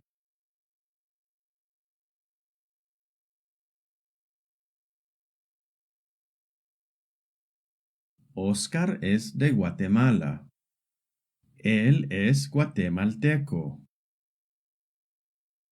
Oscar es de México.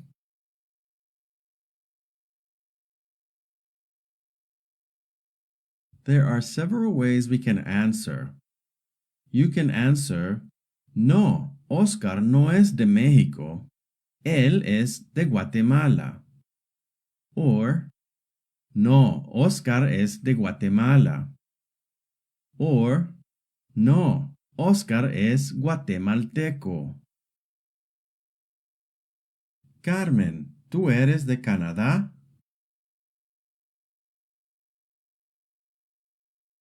You can answer, no, yo soy panameña. Or, no, yo soy de Panamá. ¿Ellos son canadienses?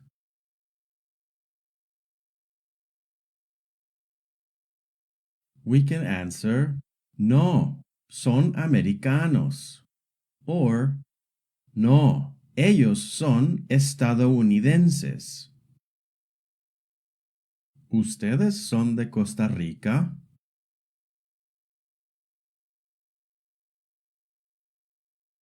You can answer, sí, somos de Costa Rica. Or, sí, somos costarricenses. ¿Ellas son de Nicaragua?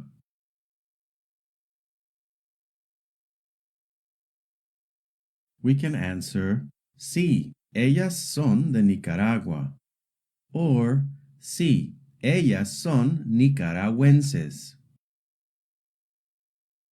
¿Felipe y Claudia son hondureños?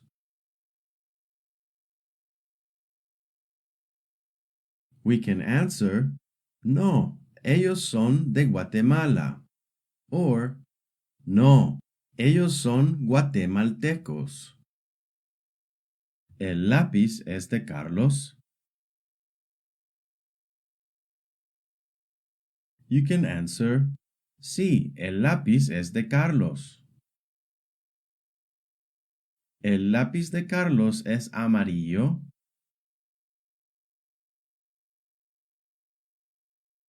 No, el lápiz de Carlos es verde. ¿La casa roja es de Felipe?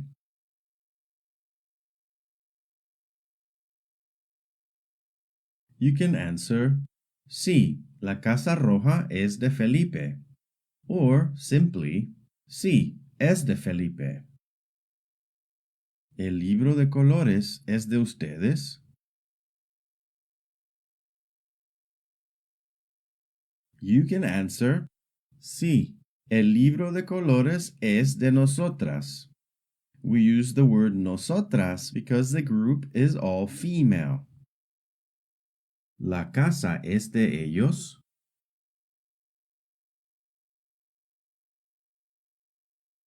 Sí, la casa es de ellos.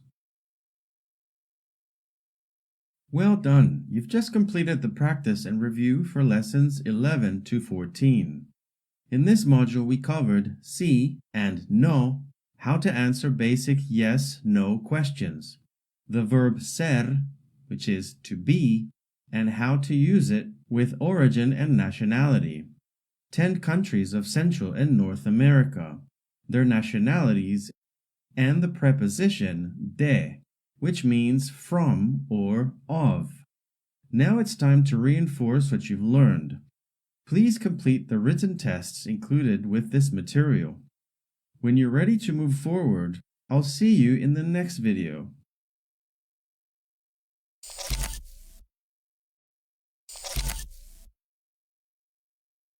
In this lesson, we're going to learn about possessive adjectives. These are the words we use to say things like my book, your house, their car. In English, they're words like my, your, his, her, our, and their. In Spanish, they work a little differently. They have to match the gender and number of the noun they describe.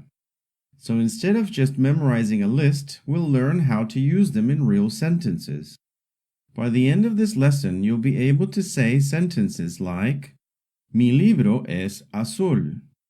Nuestra casa es roja. Su coche es gris. Ready? Let's dive into possessive adjectives in Spanish. In Spanish, the word my is mi for singular and mis for plural. For example, if we want to say, my ball is orange, we can say, Mi balón es anaranjado. And if we want to say, my balls are orange, we can say, mis balones son anaranjados. The word for your in Spanish is tú for singular and tus for plural. For example, if we want to say, your book is light blue, we say, tu libro es celeste. But if we want to say, your books are light blue, we can say, tus libros son celestes. This next word is used with several subject pronouns.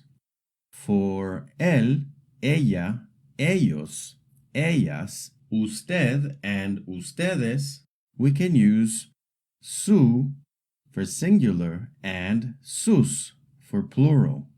For example, su carro es negro. This could mean his car is black, her car is black, their car is black, or your car is black. And sus carros son negros could mean his cars are black, her cars are black, their cars are black, and your cars are black. The word for our in Spanish is split into singular masculine, nuestro, plural masculine, nuestros, singular feminine, nuestra, plural feminine, nuestras. For example, nuestro gato es blanco, our cat is white, or our male cat is white. Nuestros gatos son blancos. Our cats are white. Or our male cats are white. Nuestra gata es blanca. Our female cat is white. Nuestras gatas son blancas. Our female cats are white. Él es David. This means he is David. David tiene un carro. This could mean David has a car or David has one car. Su carro es rojo. This means his car is red. Ellos son Marta y David.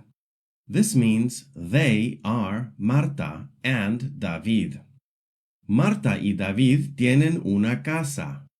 This could mean Marta and David have a house, or Marta and David have one house. Su casa es celeste. This means their house is light blue.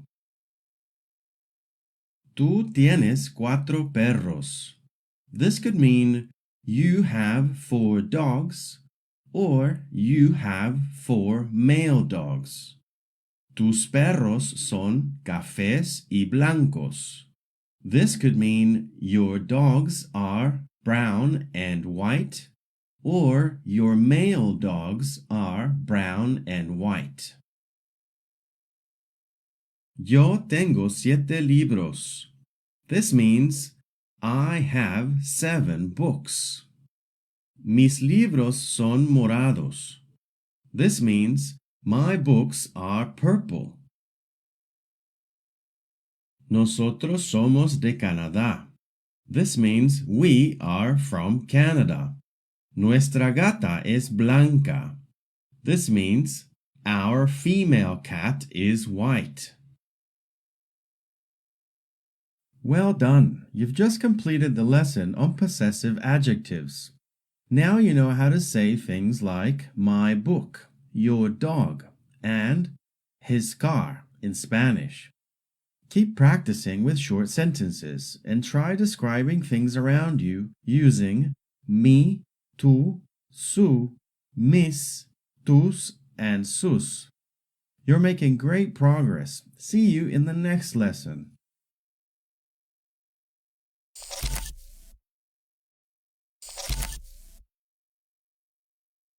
Family members. The word for family in Spanish is familia. In Spanish, parents is padres. Father is padre. Mother is madre. The informal word for parents is papás. The word for dad is papá. The word for mom is mamá. The word for married couple is esposos. The word for husband is esposo. The word for wife is esposa. The word for children, as in sons and daughters, is hijos. The word for sons is hijos. The word for daughters is hijas. The word for son is hijo. The word for daughter is hija. The word for grandparents is abuelos. The word for grandfather is abuelo. The word for grandmother is abuela. The word for grandchildren is nietos. The word for grandsons is nietos. The word for granddaughters is nietas. The word for grandson is nieto. The word for granddaughter is nieta. The word for siblings is hermanos. The word for brothers is hermanos. The word for sisters is hermanas. The word for brother is hermano. The word for sister is hermana. The word for uncles and aunts is tíos. The word for uncles is tíos. The word for aunts is tías. The word for uncle is tío.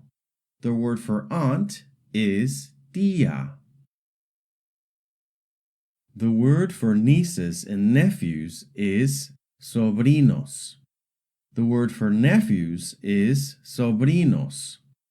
The word for nieces is sobrinas. The word for nephew is sobrino. The word for niece is sobrina. The word for cousins is primos. The word for male cousins is primos. The word for female cousins is primas. The word for male cousin is primo. The word for female cousin is prima. Ellos son mis padres. They are my parents. José es mi hermano. José is my brother. Ella es la hermana de Carlos. She is Carlos's sister. Ana es la nieta de Julio. Ana is Julio's granddaughter. Ellas son mis hermanas. They are my sisters. Yo soy el primo de Micaela. I am Micaela's cousin. Well done! You've just completed the lesson on family member names. In this lesson, we covered vocabulary like tío, primos, hermana, and padres, and used them in short phrases to help reinforce your understanding. Be sure to keep practicing. Read, write, and speak these words aloud to really lock them in. Don't forget to review the written material provided with this lesson to support your learning. When you're ready, go ahead and move on to the next lesson video.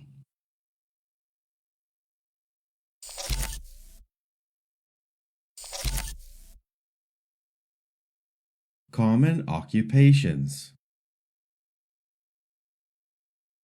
A male doctor is doctor.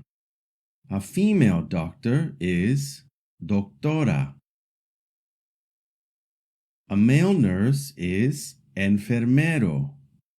A female nurse is enfermera. A male teacher is maestro. A female teacher is maestra. The word for waiter is mesero. The word for waitress is mesera. The word for male driver is conductor.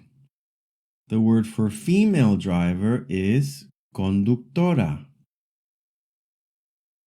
The word for male vendor is vendedor. The word for female vendor is vendedora. The word for male worker is trabajador. The word for female worker is trabajadora. The word for policeman is policía or el policía. The word for policewoman is policía or la policía. The word for fireman is bombero. The word for firewoman is bombera. The male tourist is el turista.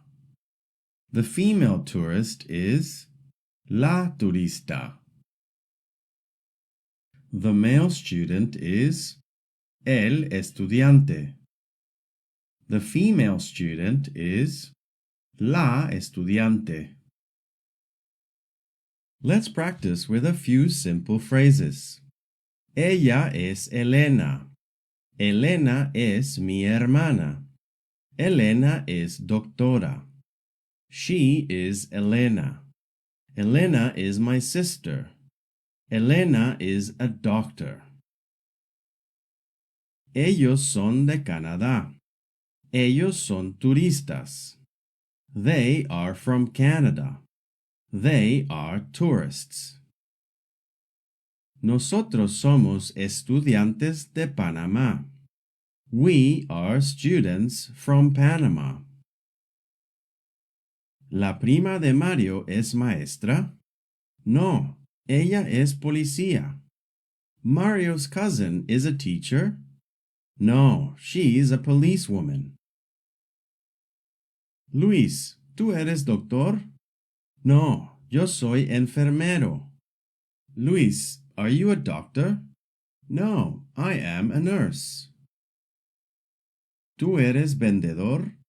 Sí, yo soy vendedor. Are you a vendor? Yes, I am a vendor. El papá de Esteban es bombero y su mamá es maestra. Esteban's dad is a fireman and his mom is a teacher.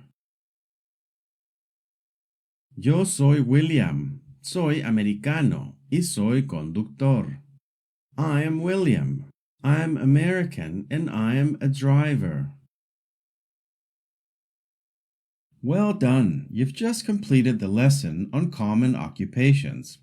Remember, you can re-watch this video as many times as you need. Make sure to complete the written materials, including the practice exercises and test. When you're ready to move on, I'll see you in the next lesson.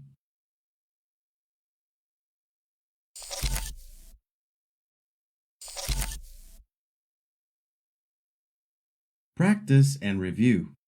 Welcome back. In this video, we're going to review everything you've learned in Module 5. We'll practice using possessive adjectives, talk about different family members, and describe what they do using common occupations.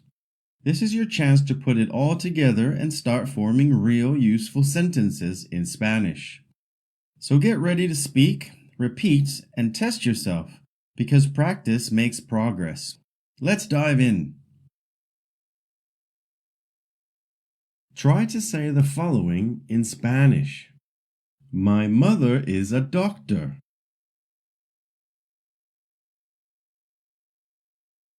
Mi madre es doctora.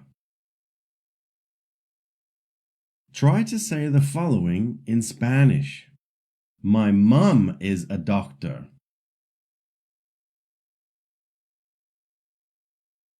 Mi mamá es doctora.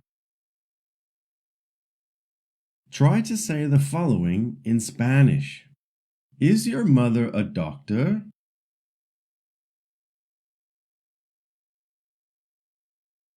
¿Tu madre es doctora?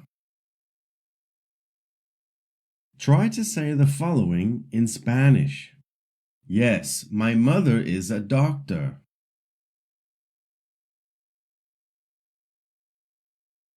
Sí, mi madre es doctora. Try to say the following in Spanish. Your mother is a teacher?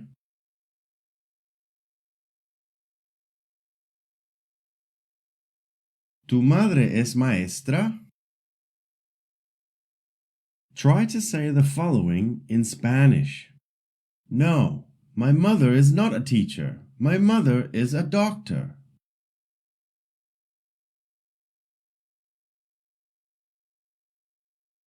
No, mi madre no es maestra. Mi madre es doctora.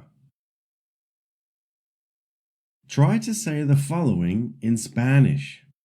Is Julieta a teacher or a nurse?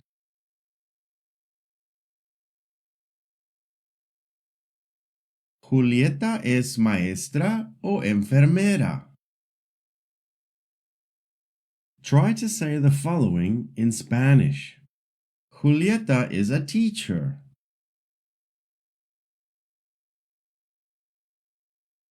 Julieta es maestra. Try to say the following in Spanish. I am a Canadian tourist.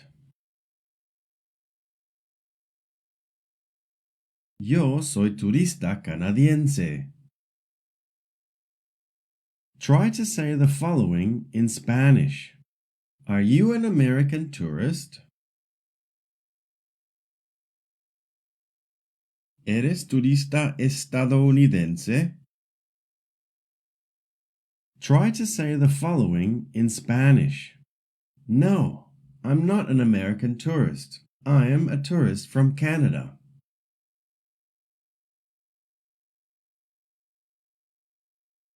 No, no soy turista de Estados Unidos.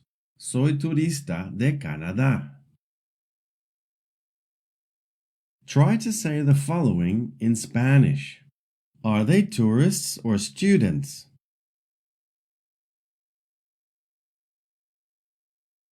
¿Ellos son turistas o estudiantes? Try to say the following in Spanish.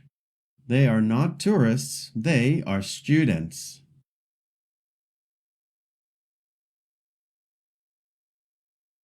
Ellos no son turistas, son estudiantes. Try to say the following in Spanish. I have a cousin. He is a teacher.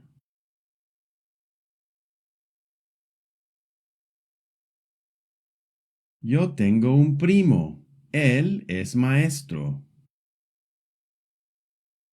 Try to say the following in Spanish. Is your cousin a fireman?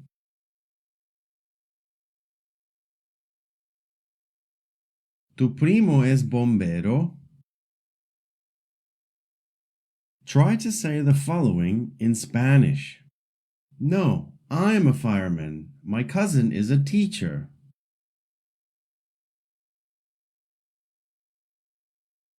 No, yo soy bombero. Mi primo es maestro. Try to say the following in Spanish. Miguel is our uncle. He is a policeman.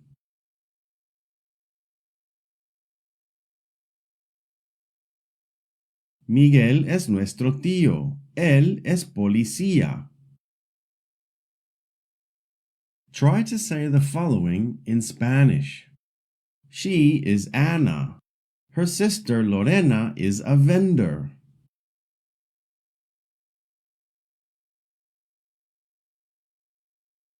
Ella es Ana.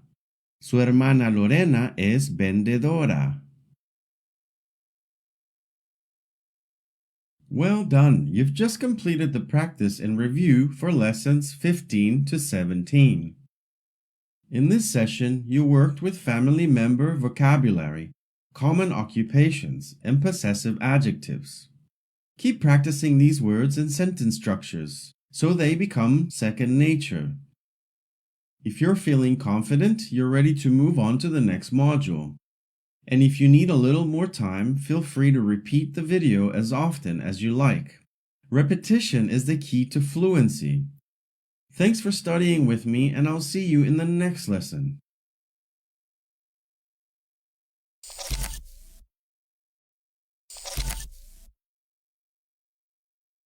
Common places.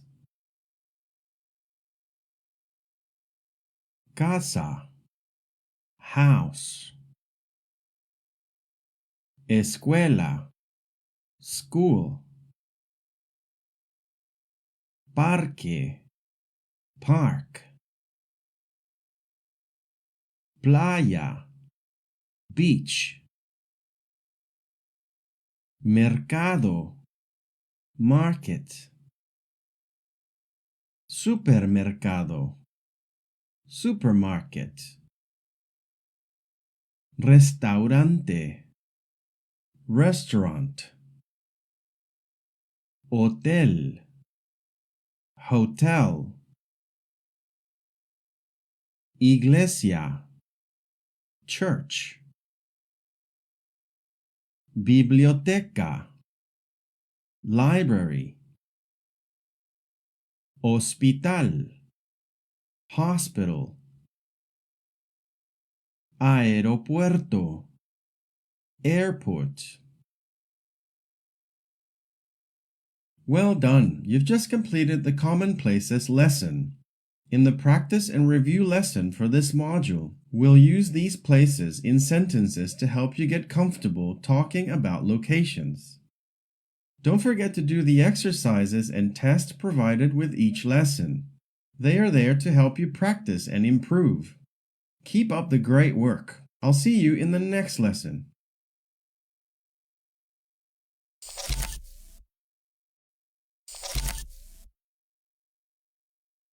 The word en in Spanish means in, on, or at. We can use the word en, for example, in mi carro, which means in my car. We can also use it, for example, in la mesa, which means on the table.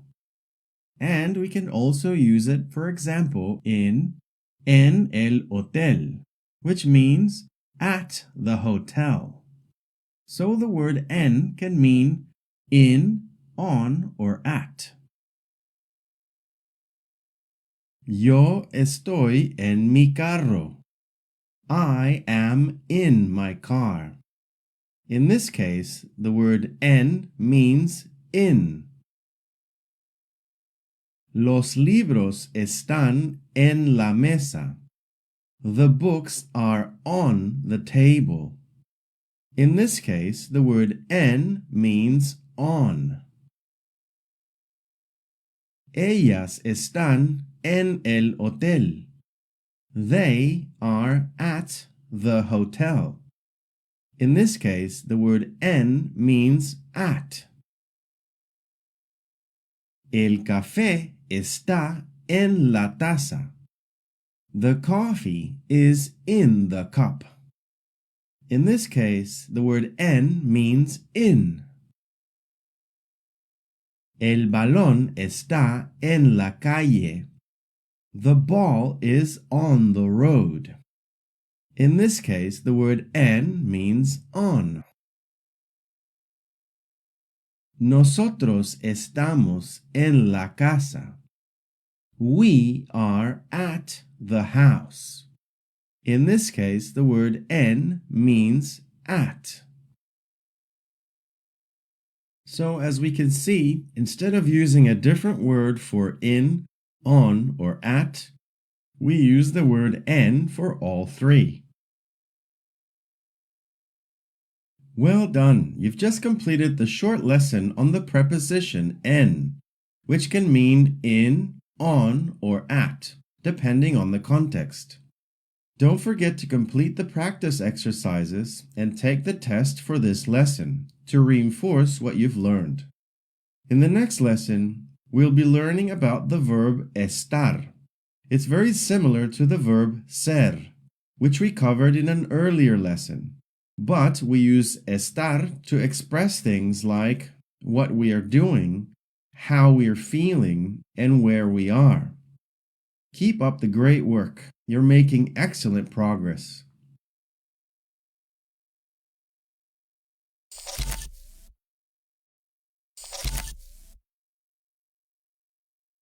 Estar, the verb to be in Spanish. Welcome back. In a previous lesson, we learned about the verb ser, one of the two ways to say to be in Spanish. Now we're going to explore the other one, estar. You could say that in Spanish, the English word is gets split into two verbs, ser and estar. We use ser to talk about identity, permanent characteristics, and origin, things that usually don't change. On the other hand, estar is used to talk about location, feelings, temporary conditions, and what someone is doing at that moment. In this lesson, we'll focus on the verb estar, how to conjugate it, and how it is used in real-life Spanish. We previously learned that when talking about identity or profession, we can use a variation of the verb ser. For example, yo soy Daniel. I am Daniel. María es doctora. Maria is a doctor. When talking about permanent characteristics, we can say, el carro es verde. This means the car is green. Or, mis perros son blancos. My dogs are white. When speaking about origin or nationality, we can say, nosotros somos de México. We are from Mexico. Ellos son canadienses. They are Canadians. We use a form of the verb estar to talk about where someone is, their location. For example, María está en su casa. Maria is at her house. We use a variation of estar when we talk about what someone is feeling. For example, yo estoy feliz. I feel happy, or I am happy. Ellos están cansados. They feel tired, or they are tired. We can also use a variation of the word estar to talk about temporary conditions. For example, el carro está sucio. The car is dirty.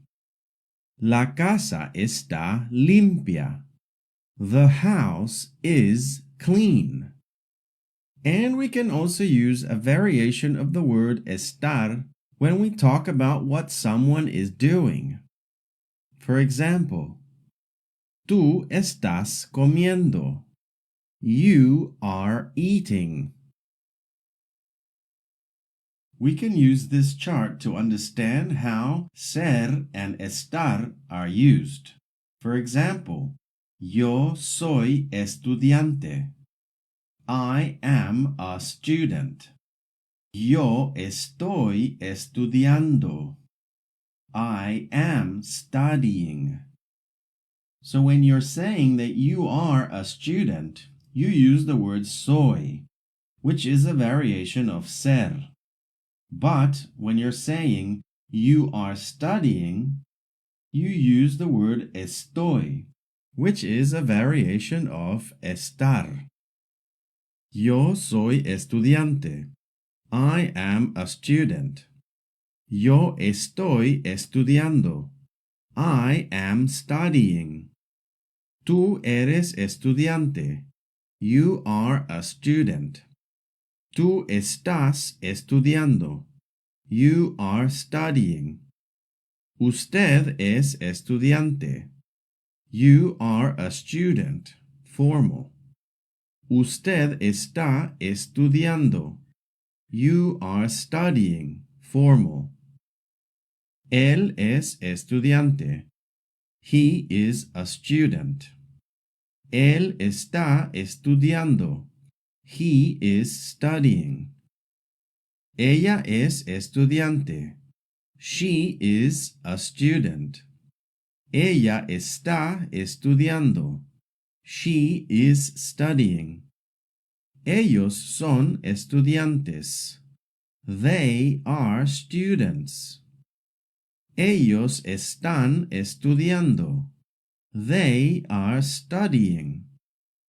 Ellas son estudiantes. They are students, females. Ellas están estudiando. They are studying, females. Ustedes son estudiantes. You all are students. Ustedes están estudiando. You all are studying. Nosotros somos estudiantes. We are students. Nosotros estamos estudiando. We are studying. Él es estudiante. He is a student. The word es tells us what someone is. Él está estudiando. He is studying. The word está tells us what someone is doing. Ella es María. She is Maria. The word es tells us who someone is. María está en su casa. Maria is at her house. The word está tells us where someone is, and the word en can mean at. La casa es blanca. The house is white. The word es tells us the permanent characteristics of something. La casa está limpia. The house is clean. The word está tells us the temporary condition of something. Daniela is de Costa Rica. Daniela is from Costa Rica. In this case, the word es tells us about the nationality or origin of someone. Ella está feliz. She is happy. In this case, the word está tells us about how someone is feeling. Well done! You've just completed the lesson on the verb estar, one of the most important verbs in Spanish.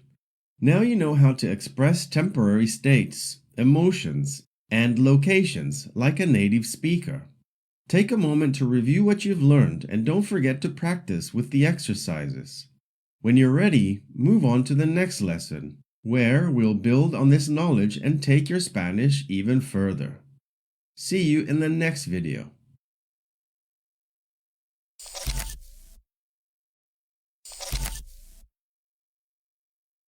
Adjectives, feelings.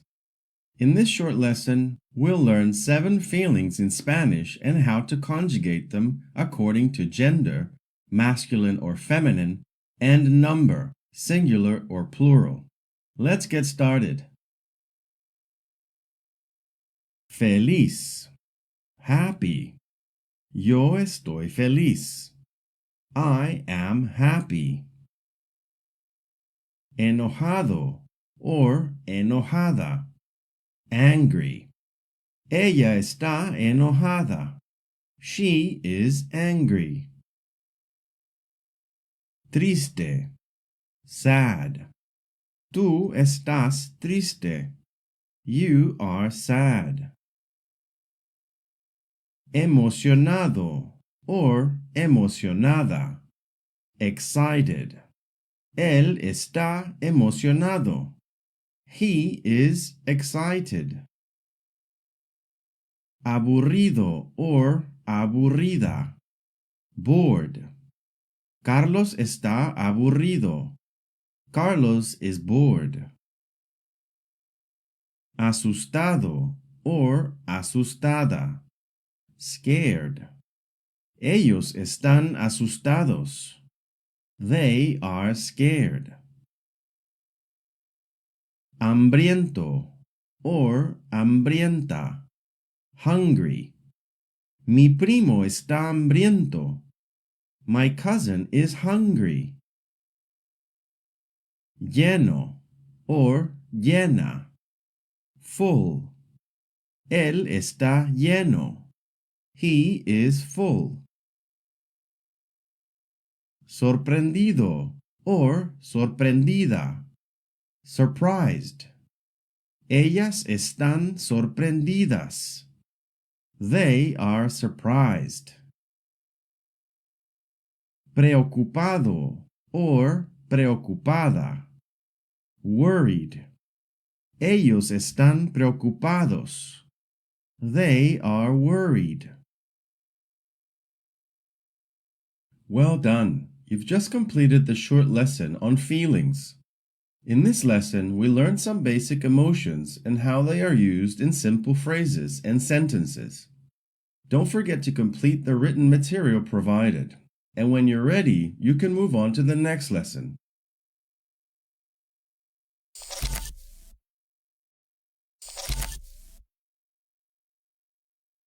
Practice and review. What is the name of this place? El aeropuerto, the airport. What is the name of this place? La biblioteca, the library. What is the name of this place? La casa, the house. What is the name of this place? El centro comercial, the shopping center.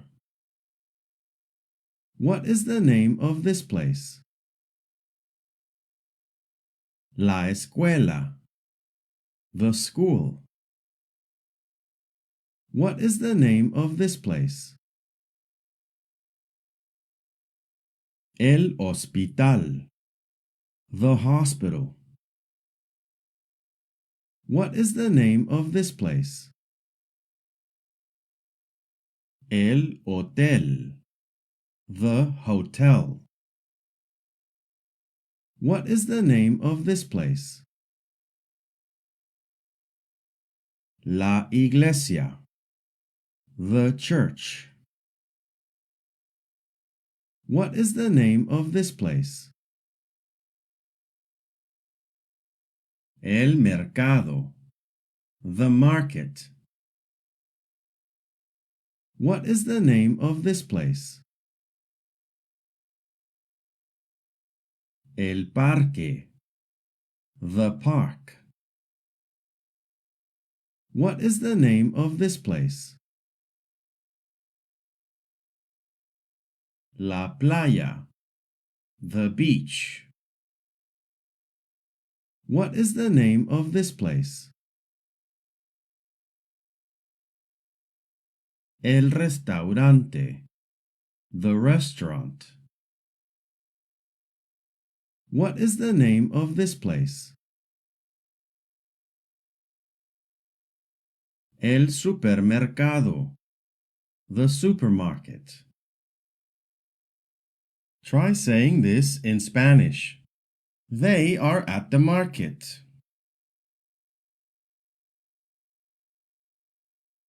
Ellos están en el mercado. Try saying this in Spanish. Claudia is at school.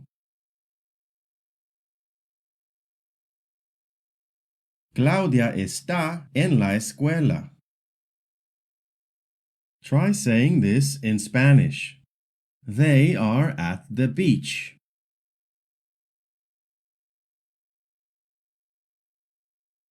Ellos están en la playa. Try saying this in Spanish. The flowers are on the table.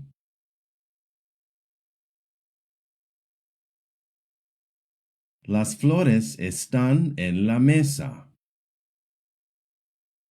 Try saying this in Spanish. The 5 flowers are on the table.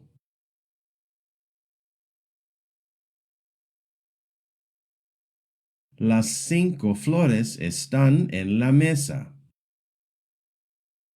Try saying this in Spanish. The 5 white flowers are on the table.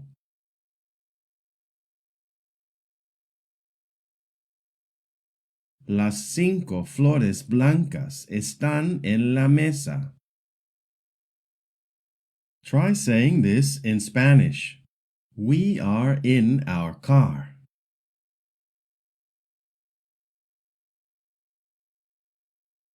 Nosotros estamos en nuestro carro. Try saying this in Spanish. I am sad.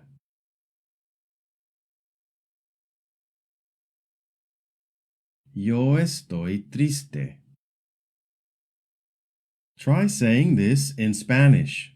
He is happy. Él está feliz. Try saying this in Spanish. She is angry.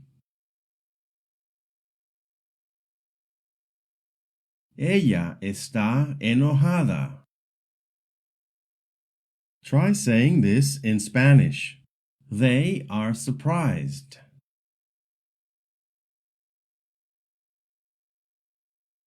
Ellas están sorprendidas. Try saying this in Spanish. We are excited.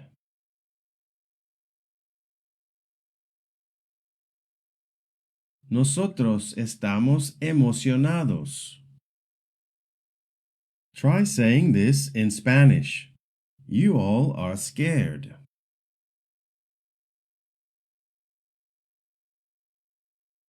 Ustedes están asustados. Try saying this in Spanish.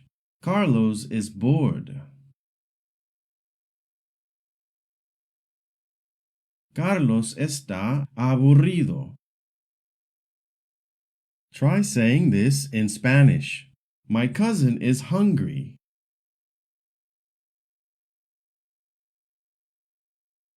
Mi primo está hambriento. Try saying this in Spanish. I am full. Yo estoy lleno. Try saying this in Spanish. Maria is worried.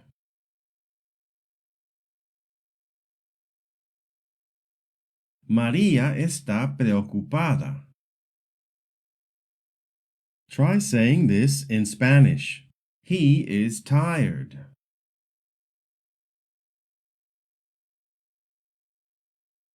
Él está cansado. Well done! You've just finished practicing 4 important parts of everyday Spanish. Commonplaces like la escuela and el mercado, feelings like feliz, triste, or cansado, the preposition en to say where things are, and of course the verb estar, which helps us describe location and emotion. Keep practicing and try making your own sentences using estar, en, feelings, and places. You're one step closer to having real conversations in Spanish. See you in the next video.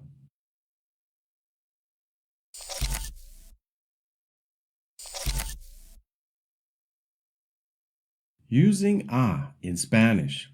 2. Going to places. Hello and welcome. In this short lesson, we're going to learn about some of the uses of the word a in Spanish. The word a has several functions, but in this lesson we'll focus on a meaning to. For example, going places. A la escuela, to the school. A la casa, to the house. Giving something to someone or doing something to someone. A Daniel, to Daniel. A tu mamá, to your mom. Let's get started. A la escuela, to the school. Juan va a la escuela. Juan goes to school. Or Juan is going to school. A la playa, to the beach. Ellos van a la playa. They go to the beach. Or they are going to the beach. A Daniel, to Daniel. Él le da agua a Daniel.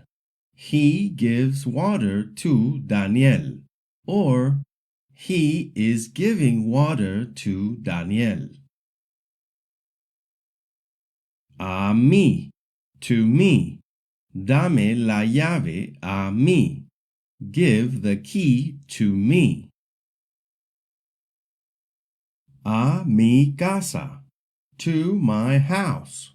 Vamos a mi casa. Let's go to my house.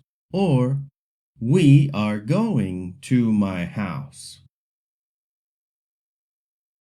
A tu mamá, to your mom. Abraza a tu mamá. Hug your mom. Great work! In this lesson, you learned how to use the Spanish word a when it means to, whether you're going to a place or doing something to a person. Remember, a is used for direction, whether it's physical, like going somewhere, or personal, like giving or doing something to someone. We'll explore more uses of a in future lessons. But for now, just keep practicing how it works with places and people. Well done! See you in the next lesson.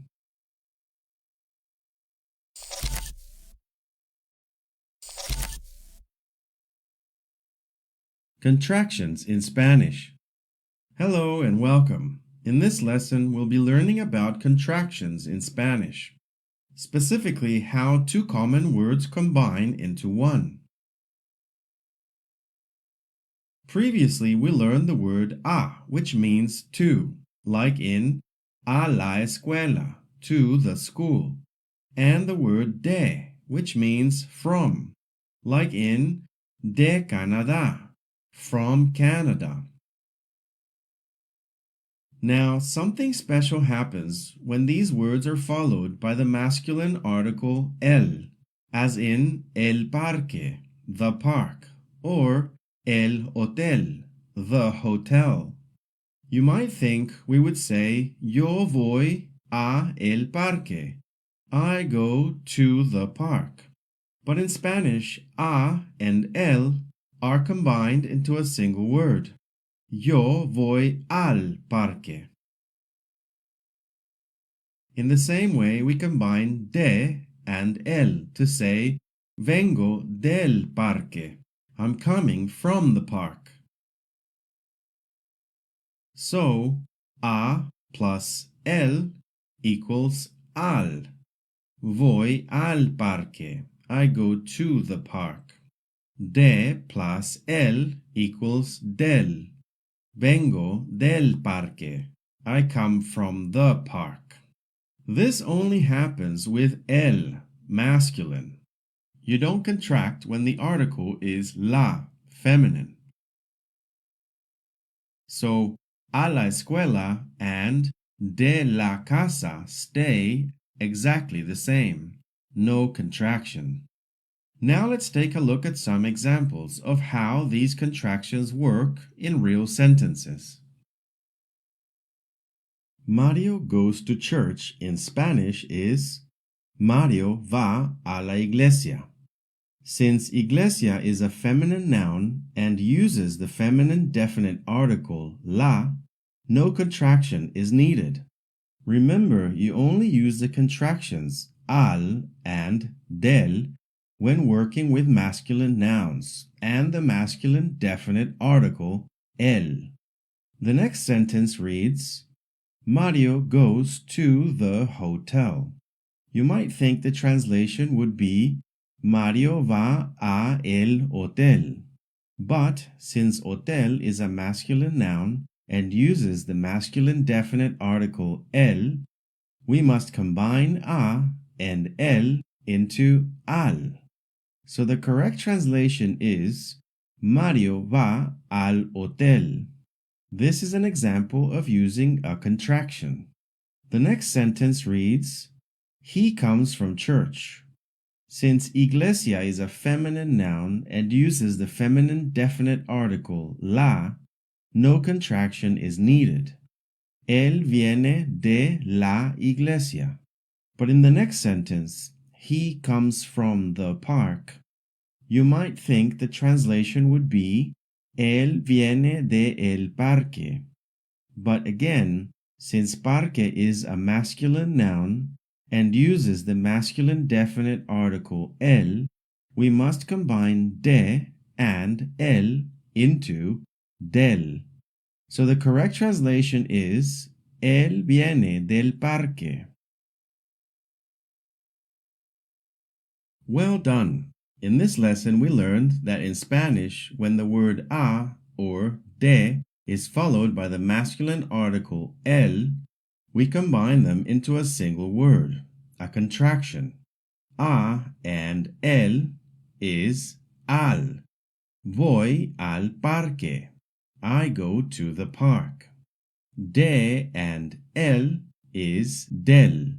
Vengo del parque. I come from the park. But remember, there's no contraction with la, las, or los, only with el. Keep practicing, and these will start to feel more natural as you speak and read more Spanish. Great work. See you in the next lesson.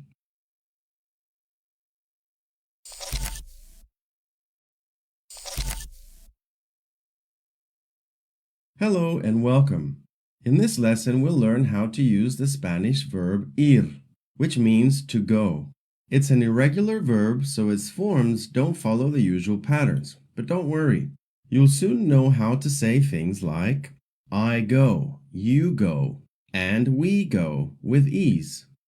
The present tense forms are voy, vas, va, vamos, and van. Let's explore how to use them in real sentences. The verb ir changes depending on the person we're talking about. Here is a list of its present tense forms based on who is doing the action. Yo voy. I go. Tú vas. You go. Él va. He goes. Ella va. She goes. Ellos van. They go. Ellas van. They go, all female. Ustedes van. You all go. Nosotros vamos. We go. Nosotras vamos. We go, all female. Yo voy a la escuela. I go to school. Tú vas al parque. You go to the park. Él va al aeropuerto. He goes to the airport. Ella va al hotel. She goes to the hotel. Elena va al supermercado. Elena goes to the supermarket. Ellos van a la playa. They go to the beach. Ellas van al restaurante. They go to the restaurant. Ustedes van a la iglesia. You all go to church. Nosotros vamos al mercado. We go to the market. Nosotras vamos al hospital. We go to the hospital. All female. Well done! You've just completed the short lesson on the present tense verb ir. Now you know how to say I go, you go, we go, and more using forms like voy, vas, va, vamos, and van. You also learn how to use ir with destinations and how the contraction al is formed when a and el come together. With these basics, you're ready to talk about where people go in Spanish. When you're ready, I'll see you in the next lesson.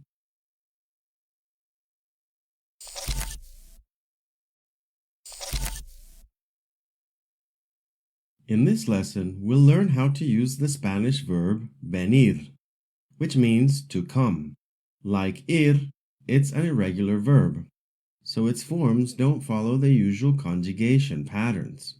But don't worry, by the end of this lesson, you'll know how to say I come, you come, and more. The present tense forms are vengo, vienes, viene, venimos, and vienen. Let's learn how to use venir to talk about people coming to places. The verb venir changes depending on the person we are talking about. Here is a list of the present tense forms based on who is doing the action. Yo vengo, I come. Tú vienes, you come. Él viene, he comes. Ella viene, she comes. Ellos vienen, they come. Ellas vienen, they come, all female. Ustedes vienen, you all come. Nosotros venimos, we come.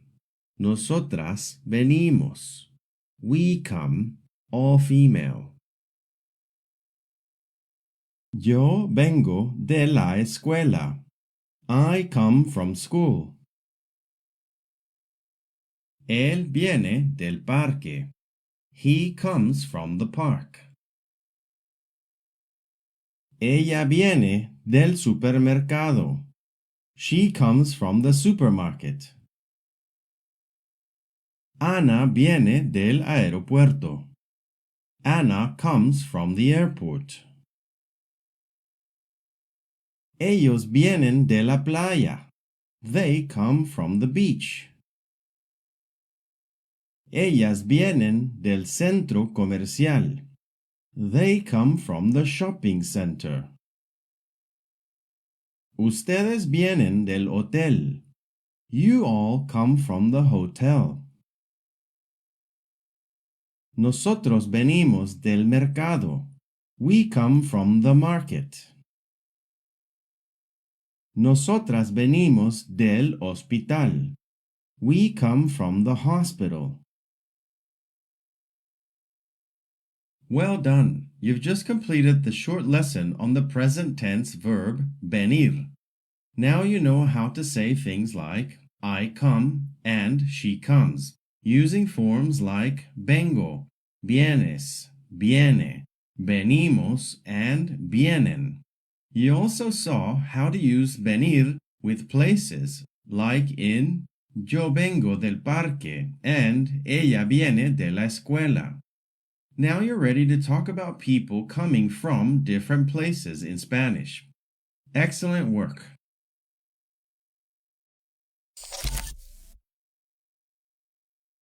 Practice and review.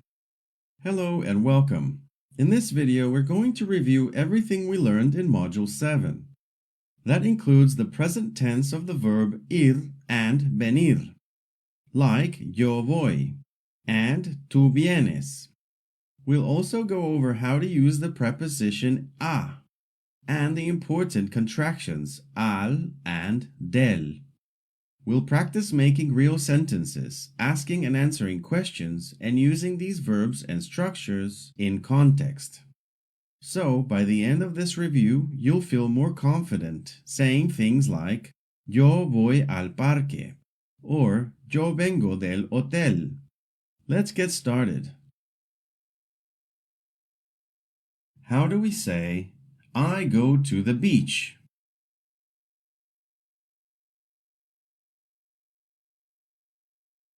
Yo voy a la playa. How do we say you go to school?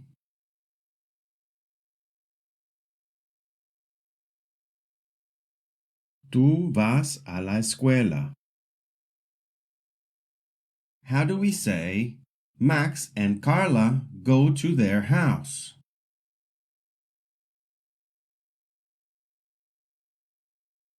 Max y Carla van a su casa. How do we say my sister goes to the supermarket?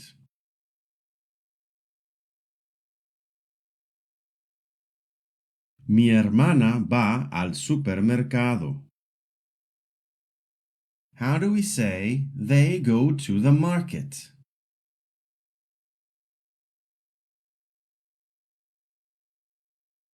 Ellos van al mercado. How do we say we go to the park?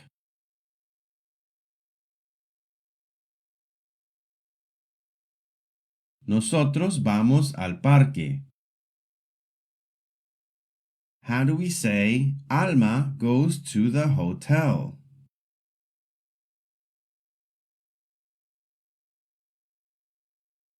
Alma va al hotel. How do we say she comes from her house?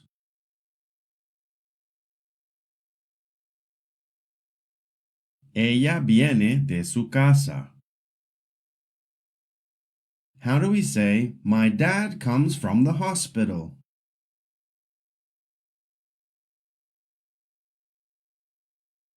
Mi papá viene del hospital. How do we say Daniel comes from the library?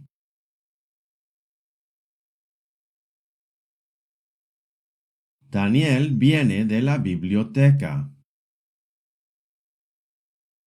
How do we say I come from the supermarket?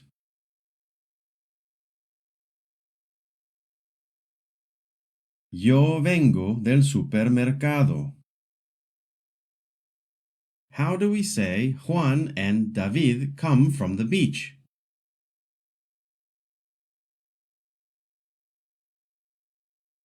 Juan y David vienen de la playa. How do we say we come from the shopping center?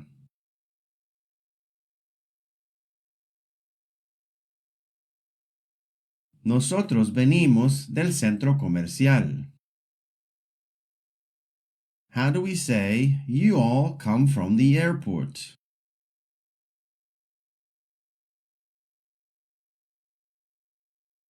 Ustedes vienen del aeropuerto. Well done! You've just completed the practice and review lesson.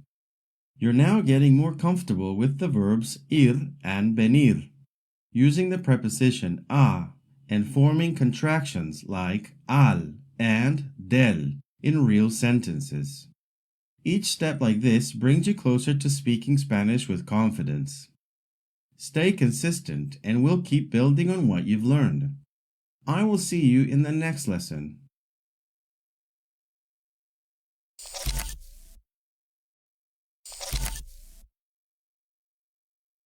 Regular verbs, present tense.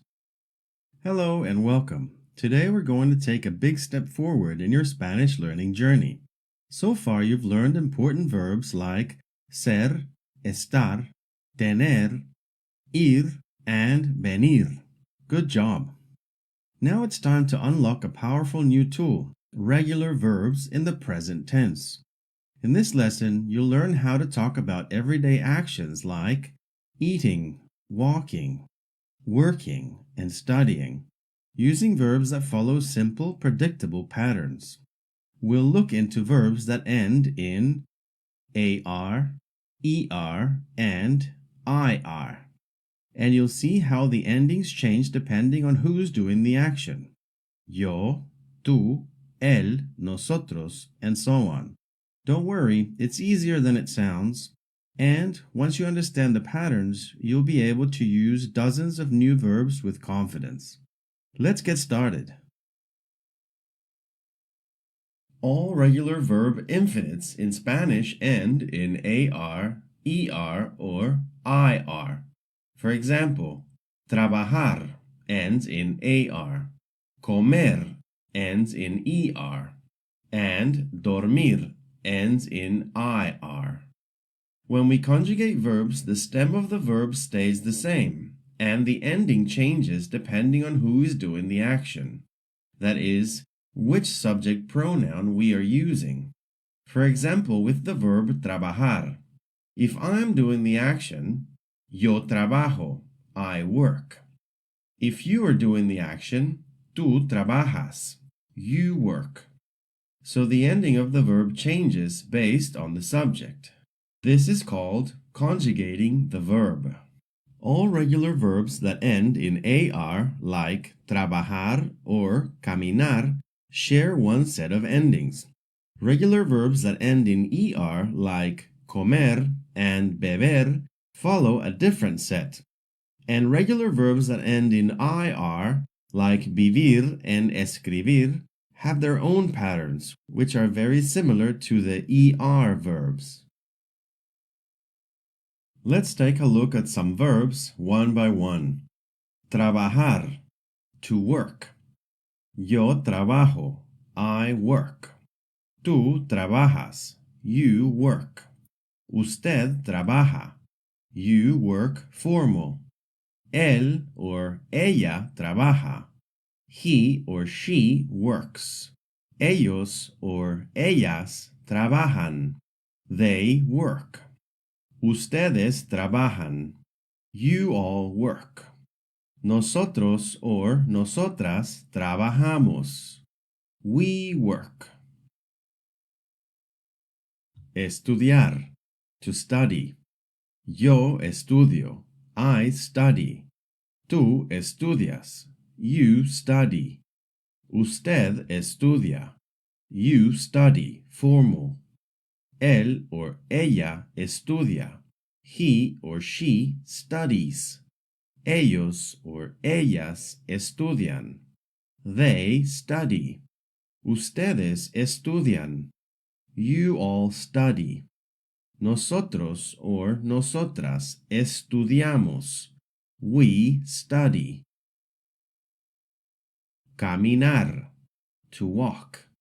Yo camino, I walk. Tú caminas, you walk. Usted camina, you walk formal. Él or ella camina, he or she walks. Ellos or ellas caminan, they walk. Ustedes caminan, you all walk. Nosotros or nosotras caminamos, we walk.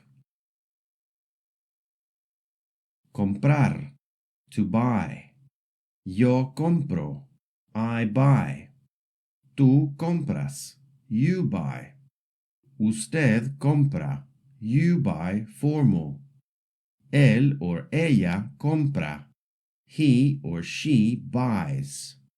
Ellos or ellas compran, they buy.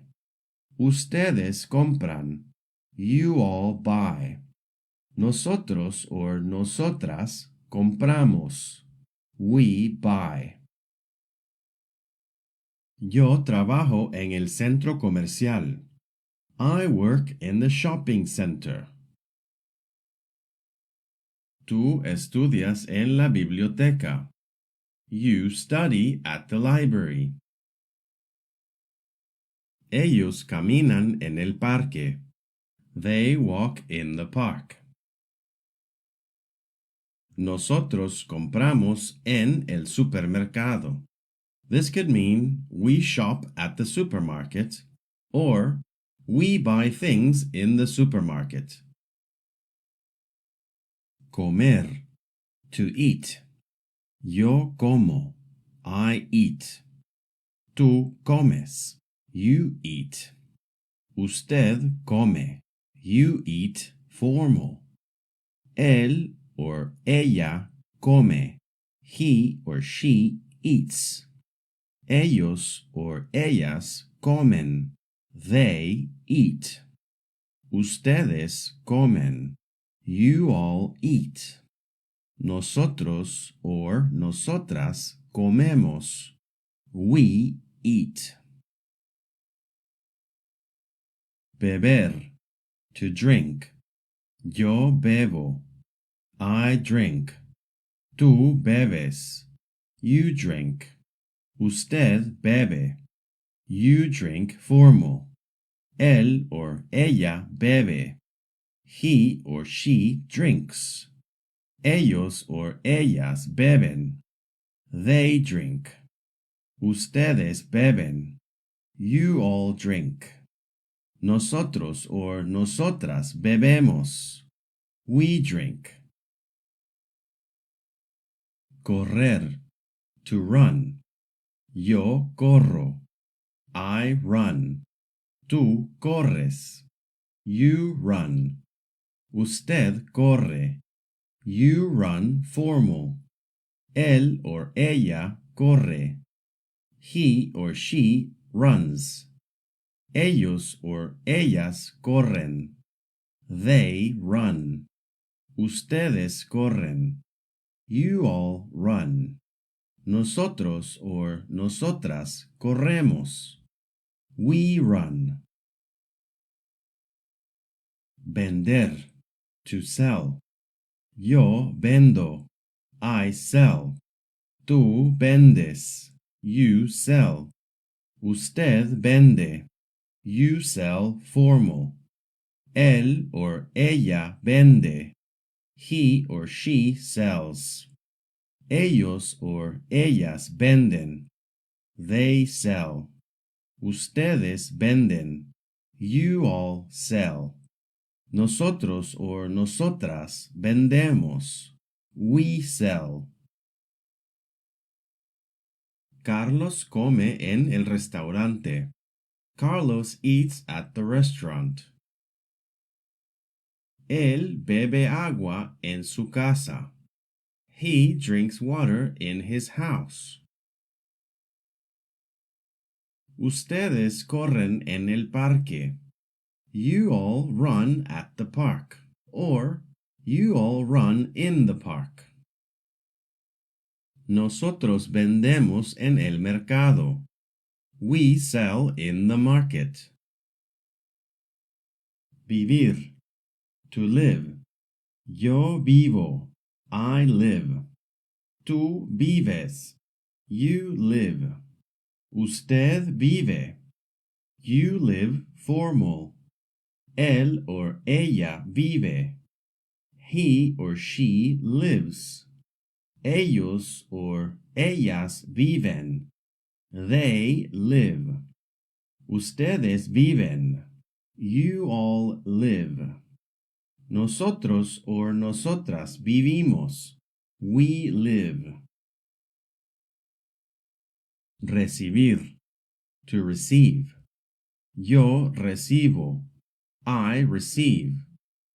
Tú recibes, you receive. Usted recibe, you receive formal.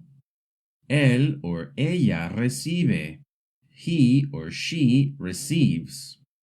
Ellos or ellas reciben. They receive. Ustedes reciben. You all receive. Nosotros or nosotras recibimos. We receive. Escribir. To write. Yo escribo. I write. Tú escribes. You write. Usted escribe. You write. Formal. Él or ella escribe. He or she writes. Ellos or ellas escriben. They write. Ustedes escriben. You all write. Nosotros or nosotras escribimos. We write. Yo vivo en Canadá. I live in Canada. Tú recibes cartas. You receive letters. Carol escribe con su lápiz. Carol writes with her pencil. Well done! In this lesson, we learned how regular verbs in Spanish follow predictable patterns, depending on whether they end in AR, ER, or IR. We looked at some examples from each group and saw how their endings change depending on the subject. Once you learn the pattern, you can apply it to hundreds of verbs and start building real sentences with confidence. Keep practicing, and soon it'll feel natural. In the next lesson, we'll continue expanding your skills, so stay consistent and keep leveling up your Spanish. See you in the next lesson.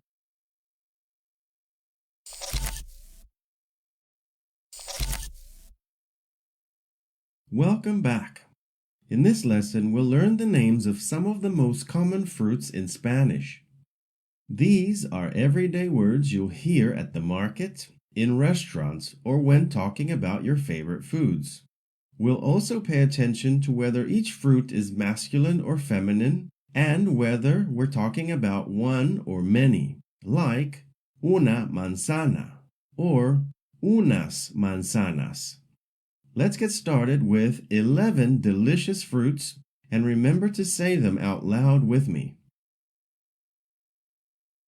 In Spanish, the word for fruit is fruta, and the plural word is frutas. In Spanish, the word for apple is manzana, and apples is manzanas. In Spanish, the most common word for banana is plátano, but in different countries, people also say banano, banana, or guineo. In this lesson, we'll use plátano for singular and plátanos for plural. The word for orange is naranja, and oranges is naranjas. The word for strawberry is fresa, and strawberries is fresas. The word for grape is uva, and grapes is uvas. The word for mango is mango, and mangoes is mangos. The word for pear is pera, and pears is peras. The word for peach is durazno, and peaches is duraznos. The word for watermelon is sandía, and watermelons is sandías. The word for coconut is coco, and coconuts is cocos. The word for avocado is aguacate, and avocados is aguacates. Well done! Now you know 11 common fruits in Spanish. both singular and plural. It's a good idea to learn them not just as manzana or plátano, but together with their articles like la manzana or el plátano, because that helps you get used to gender and how nouns work in Spanish. Keep practicing saying them out loud and try to remember how the endings change. In a future lesson, we'll start using these fruits in simple sentences. See you next time.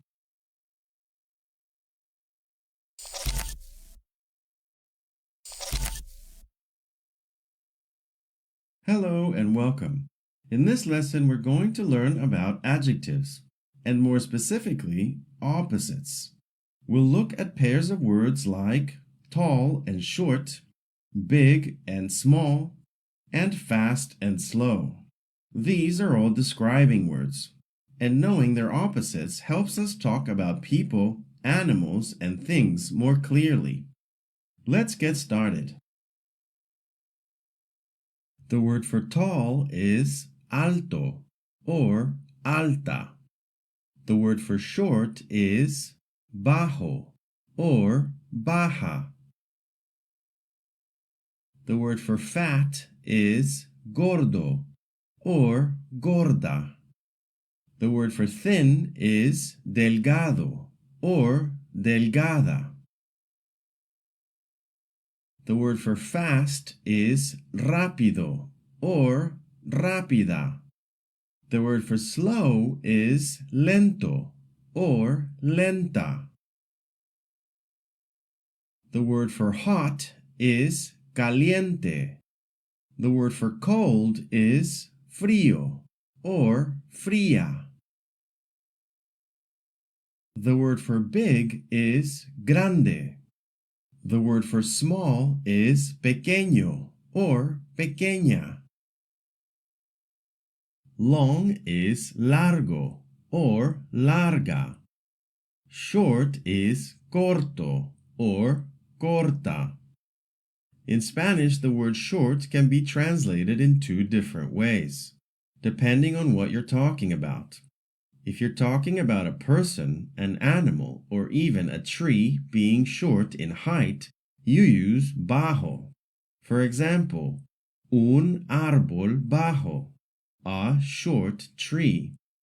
But if you're talking about something being short in length, like a pencil or a piece of string, you use corto. For example, un lápiz corto, a short pencil. The word for easy is fácil. The word for difficult is difícil. The word for cheap is barato or barata. The word for expensive is caro or cara. The word for near is cerca. The word for far is lejos. The word for good is bueno or buena. The word for bad is malo or mala.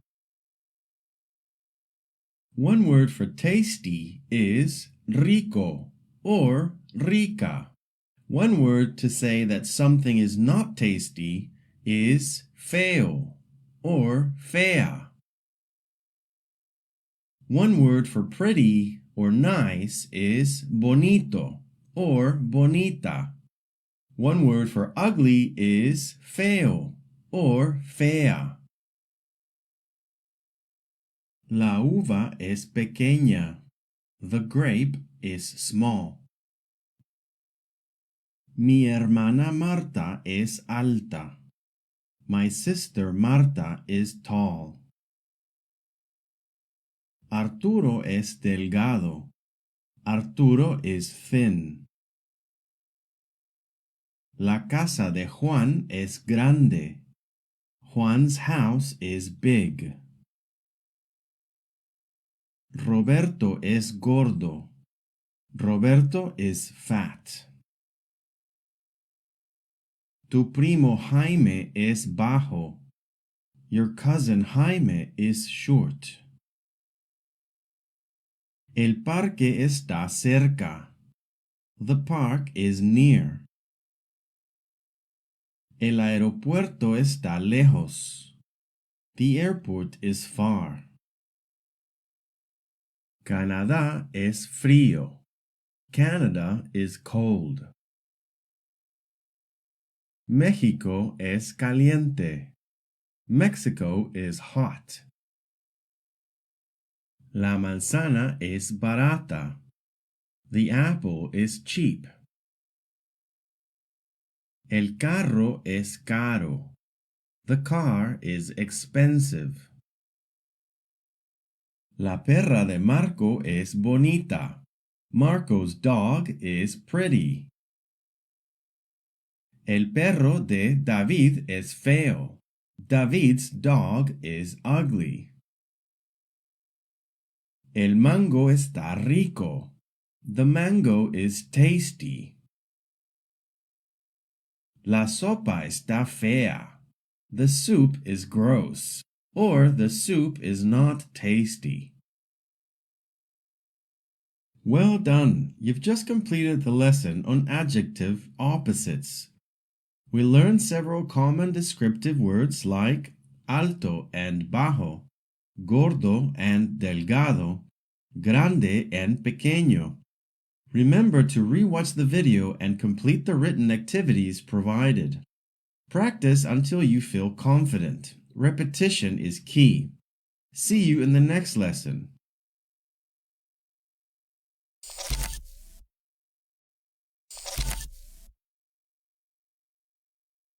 People around us. Hello and welcome. In today's lesson, we're going to learn about the different types of people and the roles they play in our lives and our communities. From friends and neighbors to co-workers and strangers, let's explore the people around us in Spanish. The word for people is gente. The word for person is persona. The word for boy is niño. The word for girl is niña. The word for man is hombre. The word for woman is mujer. The word for Mr. is señor. The word for Mrs. or ma'am is señora. The word for miss or young lady is señorita. The word for neighbor is vecino or vecina. The word for friend is amigo or amiga. The word for enemy is enemigo or enemiga. The word for co-worker is compañero or compañera de trabajo. The word for classmate is compañero or compañera de clase. The word for stranger is desconocido or desconocida. The word for boss is jefe or jefa. The word for employee is empleado or empleada. The word for customer or client is cliente. La gente está feliz. The people are happy. La persona está estudiando. The person is studying. La señorita come frutas. The young lady eats fruit. Or, the young lady is eating fruit. La señora camina en el parque. The woman walks at the park. In Spanish, señor, señora, and señorita are nouns. You can use them with a name, Señor Gómez, or by themselves. El señor come. The man eats. In English, Mr., Mrs., and Miss are titles or honorifics, not regular nouns. They are used only with names, like Mr. Smith. You can't say, the Mr. eats. It sounds strange or incorrect. So instead, we say, the man eats. Mi vecina es de Panamá. My neighbor is from Panama. Tu amigo es alto. Your friend is tall. Nuestro compañero de clase está durmiendo. Our classmate is sleeping. Él es un desconocido. He is a stranger. El jefe de Ana está enojado. Anna's boss is angry. Ellos son clientes. They are customers. Well done! You've just completed the lesson on people around us. In this lesson, you learned how to talk about different types of people and the roles they play in our lives and communities, from classmates and co-workers to neighbors, strangers, and more. Don't forget to review the written material, practice the vocabulary, and try using these new words in sentences of your own. The more you use them, the more natural they'll become. Thanks for learning with me, and I'll see you in the next lesson.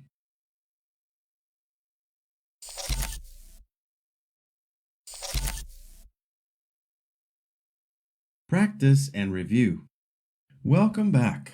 In this lesson, we're going to review and practice everything we've learned so far. Over the past 4 lessons, we've talked about opposites like tall and short, big and small, good and bad. You've also learned vocabulary for fruits like apple, banana, pear, watermelon, and mango. And we practice using the present tense of regular verbs like work, study, eat, drink, sleep, walk, and buy. Now it's time to bring it all together. In this review, you'll get to test your memory, build confidence, and get ready for what's coming next. Let's get started. How do we say apple in Spanish? Manzana. How do we say coconut? Coco. How do we say banana? Plátano. How do we say avocado?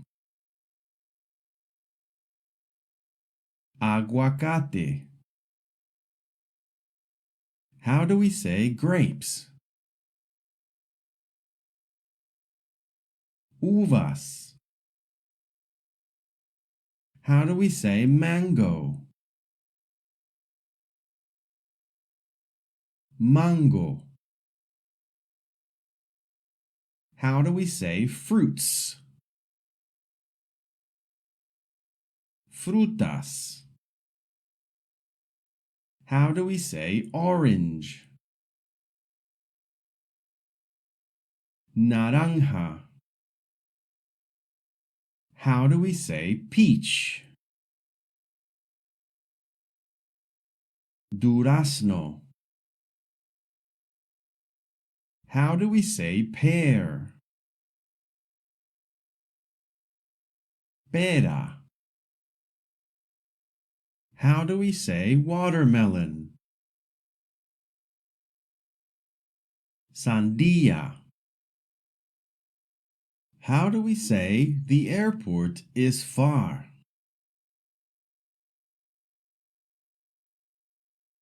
El aeropuerto está lejos. How do you say Roberto is fat.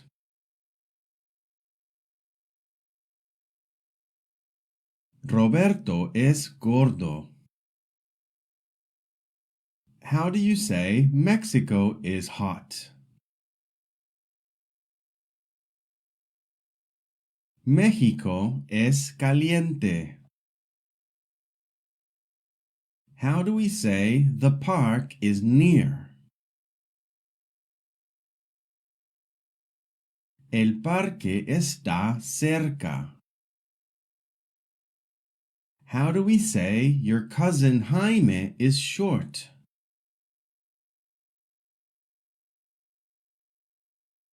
Tu primo Jaime es bajo. How do you say the grape is small? La uva es pequeña. How do you say my sister Marta is tall?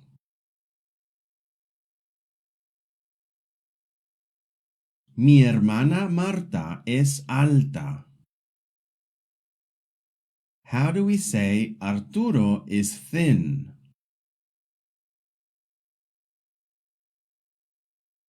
Arturo es delgado. How do we say Carlos eats at the restaurant? Carlos come en el restaurante. How do we say Carol writes with her pencil? Carol escribe con su lápiz. How do we say he drinks water in his house?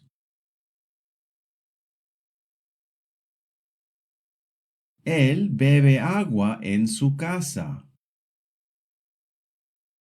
How do we say they walk in the park?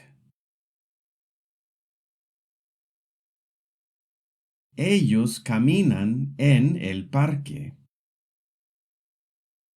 How do we say we shop at the supermarket or we buy things in the supermarket? Nosotros compramos en el supermercado. How do we say we sell in the market? Nosotros vendemos en el mercado. How do we say you study at the library? Tú estudias en la biblioteca. How do we say you receive letters? Tú recibes cartas. How do we say you all run at the park? Or you all run in the park? Ustedes corren en el parque. How do we say I work in the shopping center? Yo trabajo en el centro comercial. How do we say I live in Canada?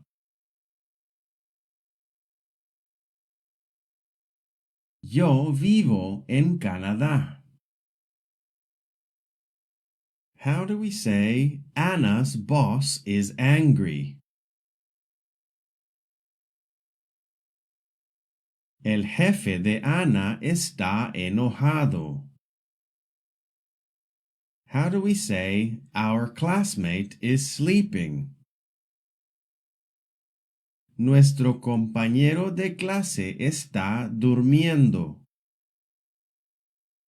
How do we say they are customers? Ellos son clientes. How do we say your friend is tall? Tu amigo es alto. How do we say the young lady eats fruit or the young lady is eating fruit? La señorita come frutas. How do we say the woman walks at the park? La señora camina en el parque. How do we say my neighbor is from Panama?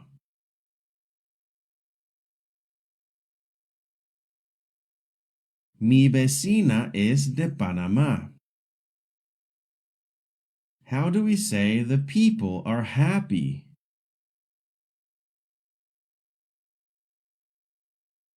La gente está feliz.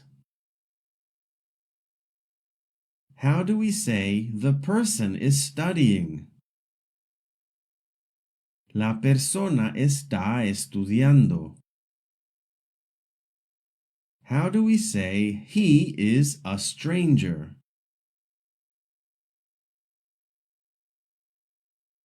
Él es un desconocido.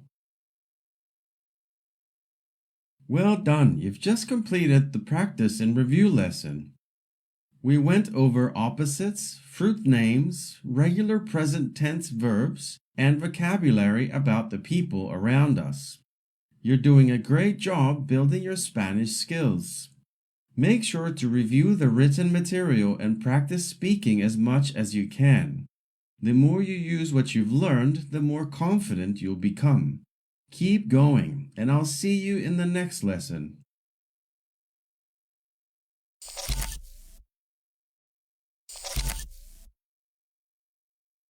Carne, meat.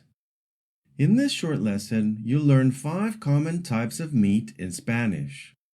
It's a quick and simple way to get started with food vocabulary and help you talk about meals, menus, and your favorite dishes. Let's get started. In Spanish, the word for meat is carne. The word for beef is res. The word for chicken is pollo. The word for lamb is cordero. The word for pork is cerdo. The word for fish is pescado. In Spanish, there are 2 different words for fish. Pez is used when talking about a live fish, the kind that swims in the sea, a river, or a fish tank. Pescado is used when the fish is caught and meant to be eaten, whether it's raw or cooked. The word for sausage is salchicha. ¿Vendes carne de res? Do you sell beef? It's important to note that in Spanish, sometimes you'll hear the word res by itself, and other times you'll hear carne de res, which means meat of beef or beef meat. In both cases, we are referring to beef. ¿Tienes pollo? Do you have chicken? Este pescado es grande. This fish is big. Miguel no come carne. Miguel doesn't eat meat. No vendo cordero. I don't sell lamb. Well done learning about meats in Spanish. You're on your way to confidently ordering food at restaurants, describing dishes you like, and talking about food in general. In upcoming lessons, we'll go deeper into food vocabulary and learn how to build useful real-life sentences. See you in the next lesson.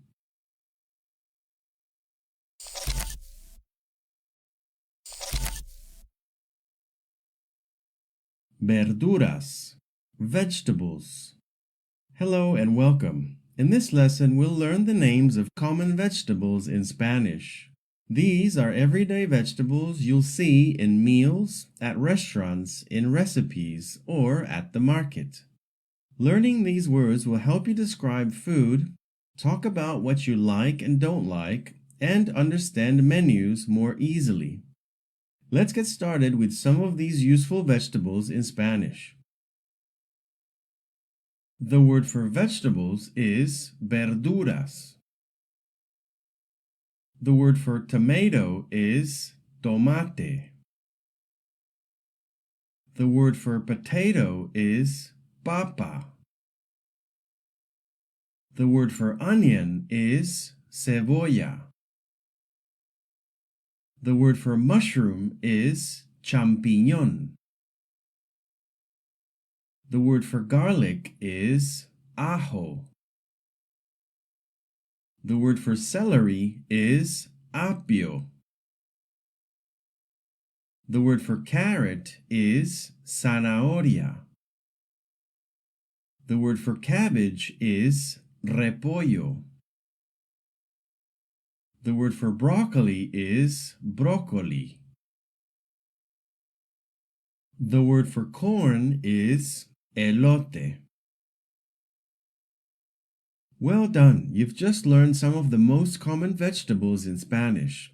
These words will help you talk about food, follow recipes, and understand everyday conversations about meals. Keep practicing them out loud and don't forget to review the written material and activities. In the next lesson, we'll continue building your food vocabulary and start making simple sentences. See you in the next lesson.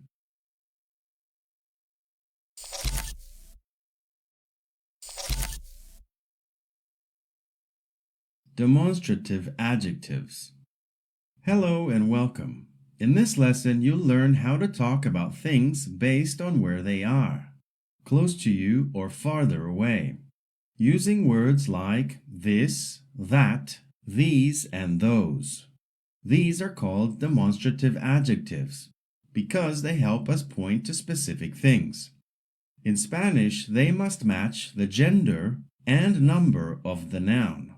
For example, este carro, this car, masculine singular. Esa casa, that house, feminine singular. Estos carros, these cars, masculine plural. Esas casas, those houses, feminine plural. By the end of this lesson, you'll know how to use these words to describe and point out things around you, just like native speakers do. Let's get started.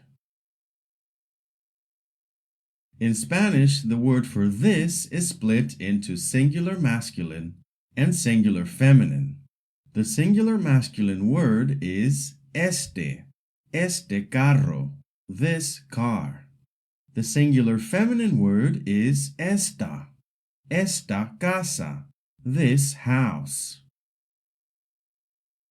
The singular masculine word for that is ese carro, that car. The singular feminine word for that is esa casa, that house. The plural masculine word for these is estos carros, these cars. The plural feminine word for these is estas casas, these houses. The plural masculine word for those is esos carros, those cars. The plural feminine word for those is esas casas, those houses. Este señor es bajo. This man is short. In Spanish, señor can be used on its own as a noun, meaning man or gentleman, especially when referring to someone politely. Esta mujer es alta. This woman is tall. Estos tomates son ricos. These tomatoes are tasty. Estas manzanas están grandes. These apples are big. Ese carro es feo. That car is ugly. Esa casa es de María. That house is Maria's. Or, that house belongs to Maria. Esos mangos están caros. Those mangoes are expensive. Esas peras están baratas. Those pears are cheap. Well done! You've just completed the lesson on demonstrative adjectives. Words like este, esa, estos, and esas that help you point out specific things based on how close or far they are. You've learned how to say phrases like this book, that house, these apples, and those cars, and how these words must match the gender and number of the noun they describe. Keep practicing by pointing out things around you in Spanish and asking yourself, is it este or ese, esta or esa? Be sure to review the written material and try the practice activities to lock it all in. Well done, and I will see you in the next lesson.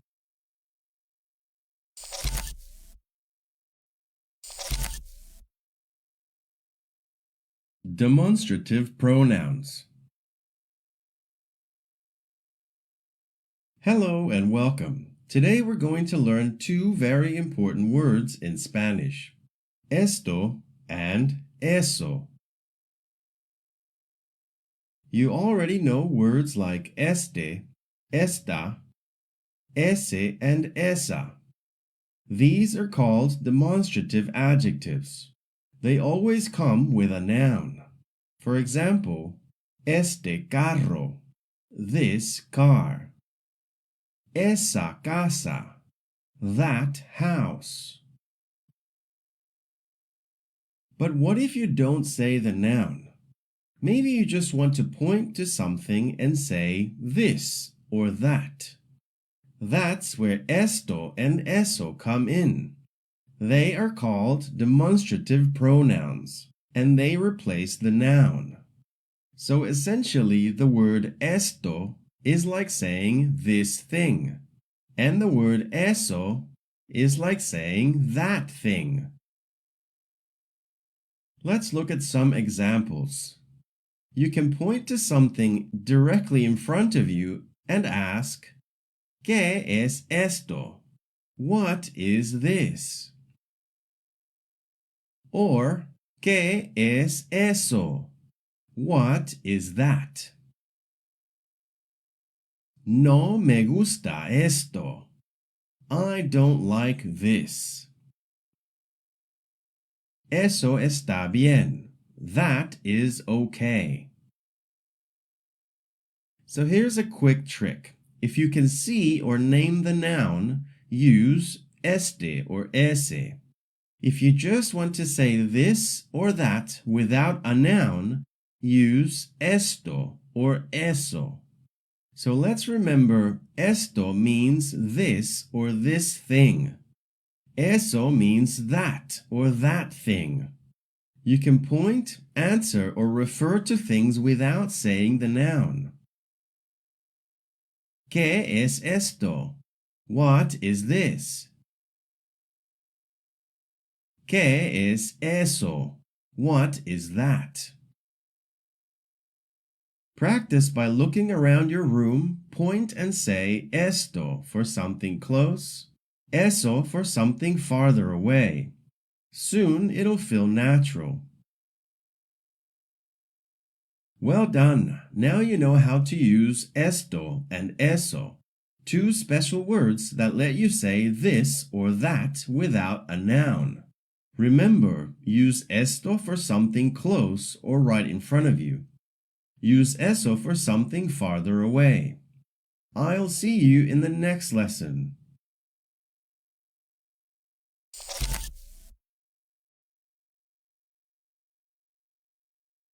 Common foods.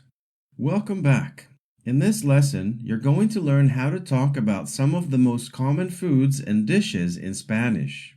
These are words you'll hear all the time at restaurants, at home, or when you're talking about your favorite meals. You'll learn how to say things like hamburger, salad, soup, sandwich, pizza, rice, and steak. We'll also introduce the word comida, which means food in Spanish. Whether you're eating out or cooking at home, these are essential words to know. So, let's get started. The word for food in Spanish is comida.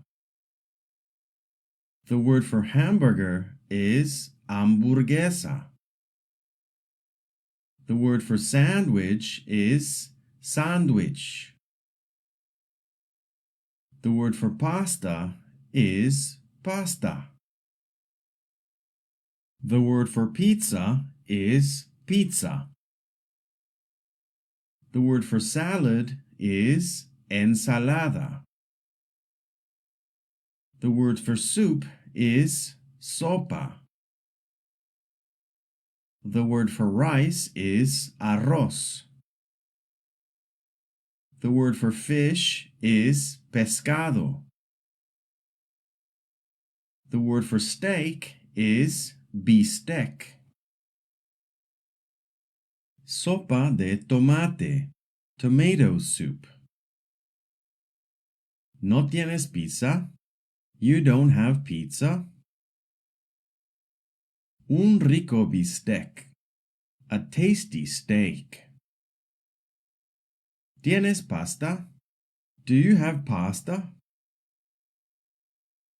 Un sándwich de pollo, a chicken sandwich. Una hamburguesa de res, a beef hamburger. Una hamburguesa de pollo, a chicken hamburger. Una pieza de pollo, a piece of chicken, or a chicken piece. Well done! You've just learned some of the most common foods and dishes in Spanish. From simple meals like sopa de tomate and pasta to full dishes like una hamburguesa de res or una pieza de pollo. These are great building blocks for everyday conversations. In the next few lessons, we'll keep adding to your vocabulary. You'll learn the word con, which means with, more ingredients and side dishes, and even how to say things like mine, yours, his or hers, with possessive words like mía, tuya, and suya. Right now, we're still learning the basics, but step by step, we'll be able to build full sentences and express yourself more clearly. Keep going and keep practicing. See you in the next lesson.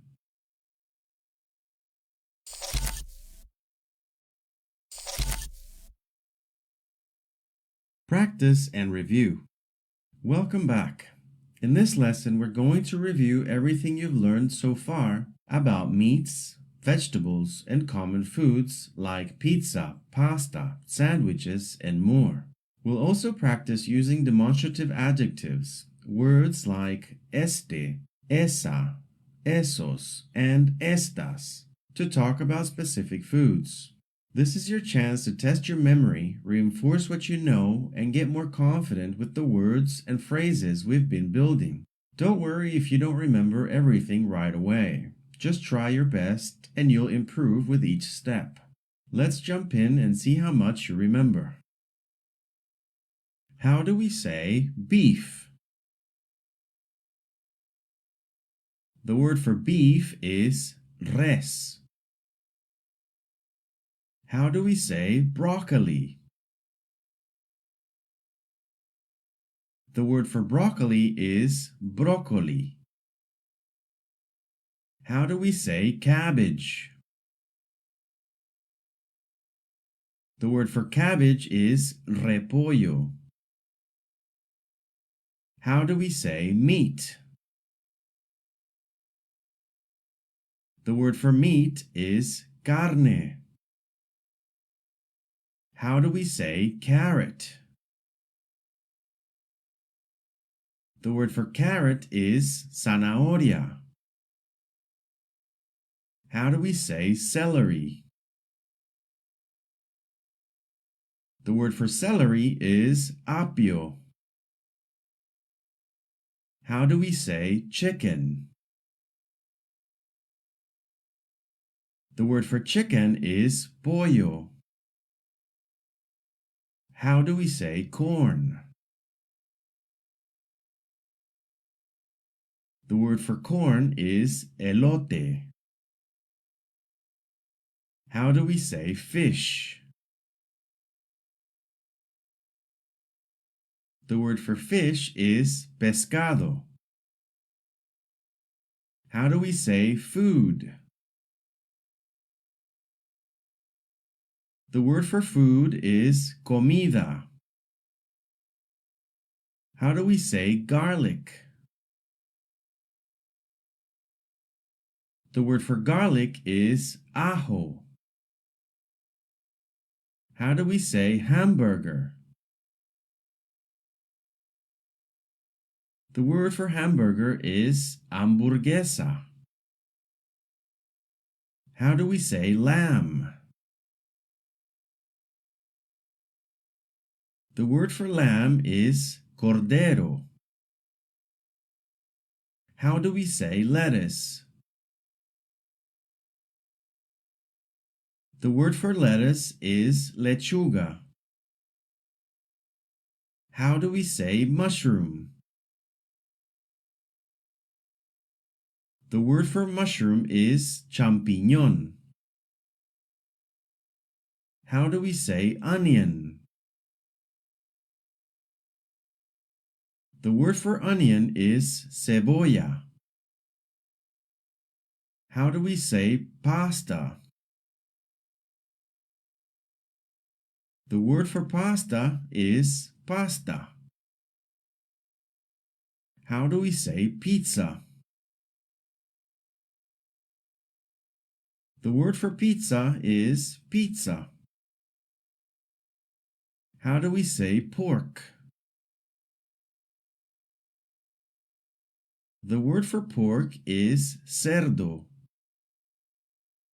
How do we say potato? The word for potato is papa. How do we say rice? The word for rice is arroz. How do we say salad? The word for salad is ensalada. How do we say sandwich? The word for sandwich is sandwich. How do we say sausage? The word for sausage is salchicha. How do we say soup? The word for soup is sopa. How do we say steak? The word for steak is bistec. How do we say tomato? The word for tomato is tomate. How do we say vegetables? The word for vegetables is verduras. How do we say this car?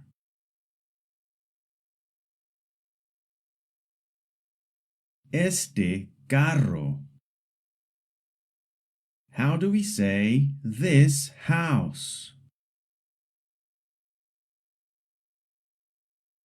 Esta casa. How do we say these cars? Estos carros. How do we say these houses? Estas casas. How do we say that car is ugly? Ese carro es feo. How do we say that house belongs to Maria? Esa casa es de María. How do we say those mangoes are expensive? Esos mangos están caros. How do we say those pears are cheap? Esas peras están baratas. How do we say this or this thing without using a noun? Esto.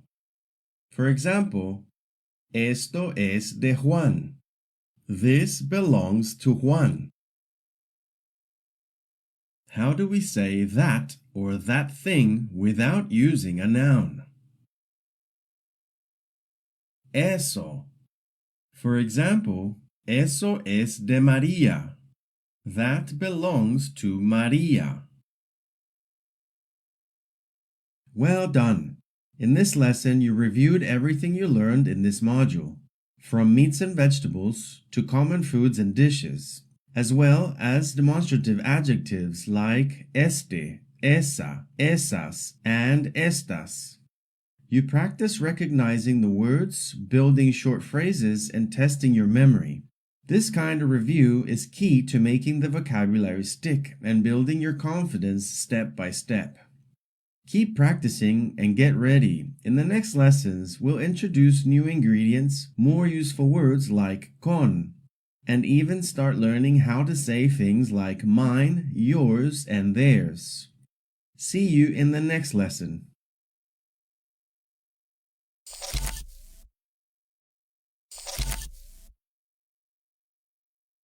Bebidas, beverages. Hello and welcome. In this lesson, you're going to learn how to talk about drinks and beverages in Spanish, both hot and cold. We'll cover useful vocabulary like coffee, tea, juice, soda, milk, and more. In Spanish, we group drinks into two simple categories: bebidas calientes, hot beverages, and bebidas frías, cold beverages. These words are super useful in everyday life, at home, in a cafe, at a restaurant, or just talking about what you like to drink. By the end of this lesson, you'll know how to recognize and ask for common drinks in Spanish. Let's get started. Cold beverages in Spanish is bebidas frías. The word for water is agua.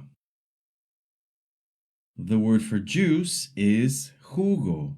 For example, jugo de naranja is orange juice or juice of orange. Jugo de manzana is apple juice or juice of apple. Lemonade is limonada. Milk is leche. Smoothie is licuado. For example, licuado de mango is mango smoothie. Licuado de plátano is banana smoothie. The word for soda is refresco. Hot beverages is bebidas calientes. The word for coffee is café. The word for tea is té. The word for hot chocolate is chocolate caliente. How do we say, I have coffee? Yo tengo café. How do we ask, do you have apple juice? ¿Tienes jugo de manzana?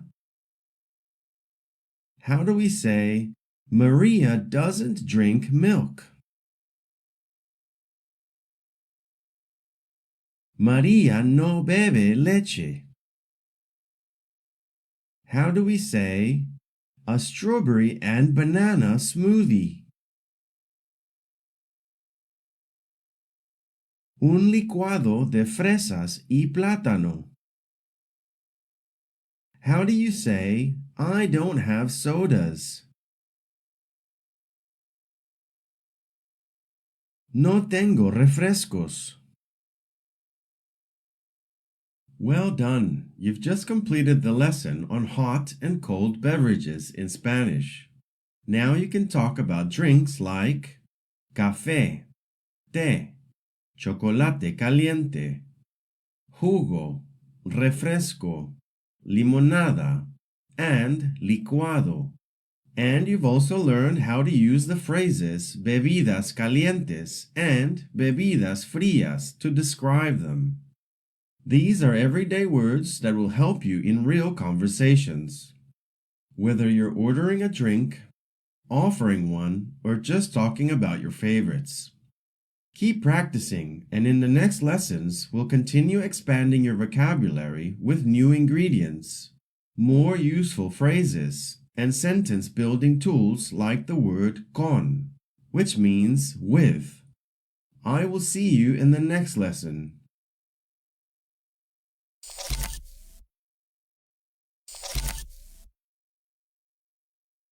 Welcome back. In this lesson, we're going to learn the Spanish word con, which means with. We use con all the time in everyday Spanish when we talk about food, drinks, people, and objects. For example, arroz con pollo, rice with chicken, un café con leche, coffee with milk, mi amigo con su perro, my friend with his dog. As you can see, it's a small word, but it helps us describe things and connect ideas. By the end of this lesson, you'll know how to use con in your own simple sentences. Let's get started. Agua con limón. Water with lemon. Arroz con pollo. Rice with chicken. Él escribe con un lápiz. He writes with a pencil. Una rica sopa con verduras. A tasty soup with vegetables. Mi sándwich de pollo con tomate y cebolla. My chicken sandwich with tomato and onion. Armando trabaja con Daniel. Armando works with Daniel. Carlos estudia con su amiga. Carlos studies with his friend. Silvia camina con su perro. Silvia walks with her dog. Well done! You've just completed the lesson on the word con, which means with in Spanish. Now you know how to use con to connect ideas and describe things, like in sopa con verduras, sándwich de pollo con tomate, or Silvia camina con su perro. It's a small word, but it helps you build much more natural and useful sentences. Keep reviewing the examples, try making some of your own, and get ready. In the next lessons, we'll keep expanding your vocabulary and sentence building skills. I will see you in the next lesson.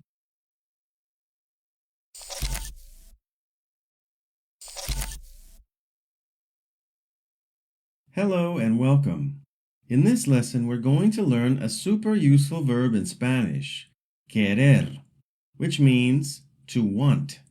We use querer all the time in everyday life to say what we want to eat, drink, do, or buy. For example, quiero agua. I want water. ¿Tú quieres sopa? Do you want soup? Mi amigo quiere un sándwich. My friend wants a sandwich. You learn how to use querer with different subjects like yo, tú, él, ella, and usted, and how to make simple and practical sentences using it. By the end of this lesson, you'll be able to ask for what you want and understand when someone else does too. Let's get started. Querer, to want. Present tense. Yo quiero, I want. Tú quieres, you want. Informal. Usted quiere, you want. Formal. Formal. Él or ella quiere, he or she wants. Ellos or ellas quieren, they want. Ustedes quieren, you all want. Nosotros or nosotras queremos, we want. How do we say, I want?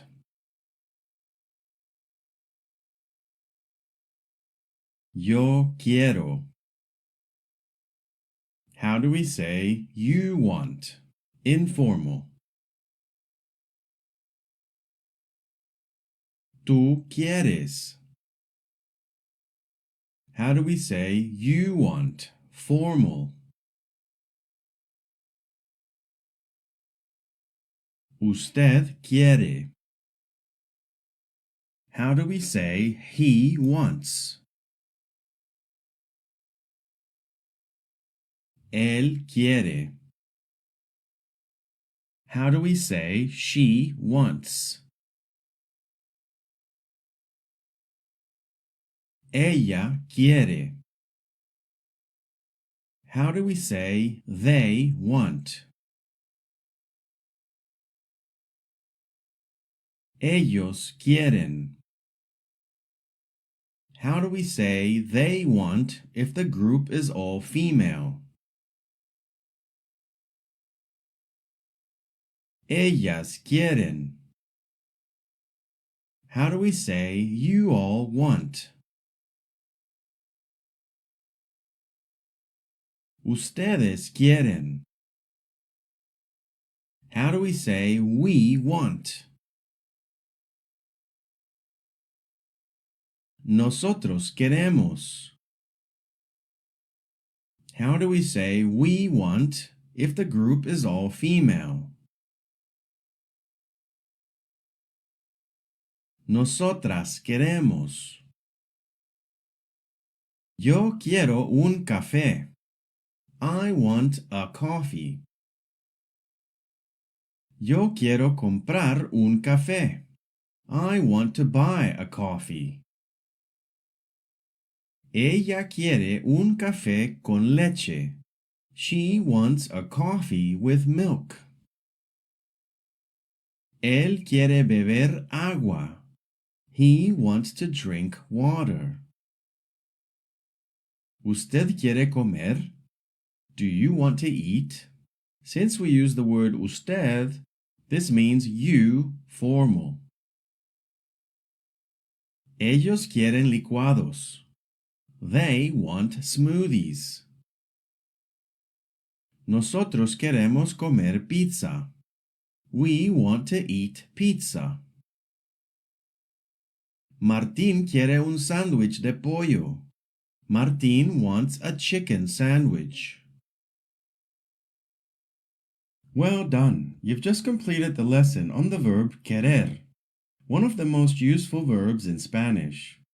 Now you know how to say what you or someone else wants, and how to make basic sentences like Quiero sopa. I want soup. ¿Quieres un café?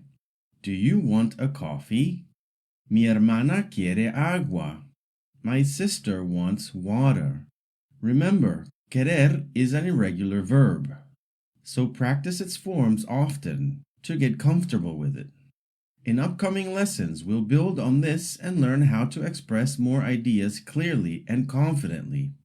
Great work, and I will see you in the next lesson.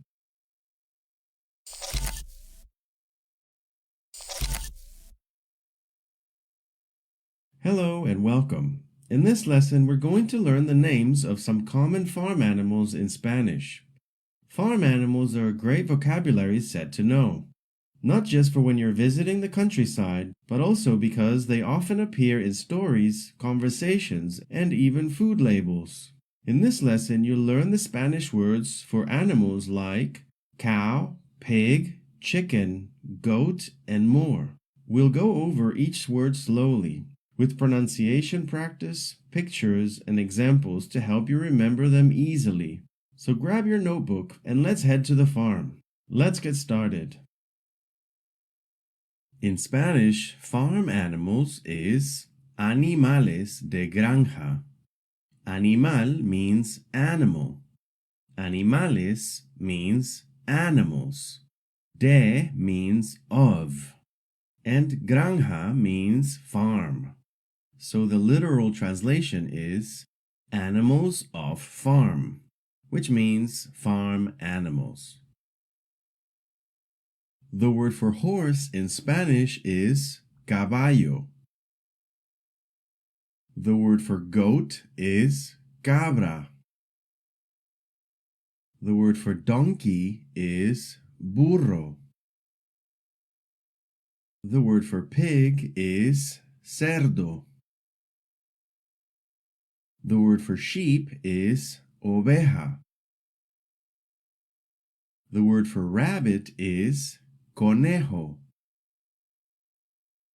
The word for duck is pato. The word for cow is vaca. The word for bull is toro. The word for hen is gallina. The word for rooster is gallo. The word for fish is pez. The word for bird is pájaro. Well done! You've just completed the lesson on farm animals in Spanish. Now you know how to name animals like vaca, cerdo, cabra, oveja, gallo, gallina, pato, and more. These words are useful when talking about animals, farms, and life in the countryside. Make sure to review and practice the vocabulary to help it stick. In the next lessons, we'll continue to grow your Spanish skills with new topics and everyday words. So well done, and I will see you in the next lesson.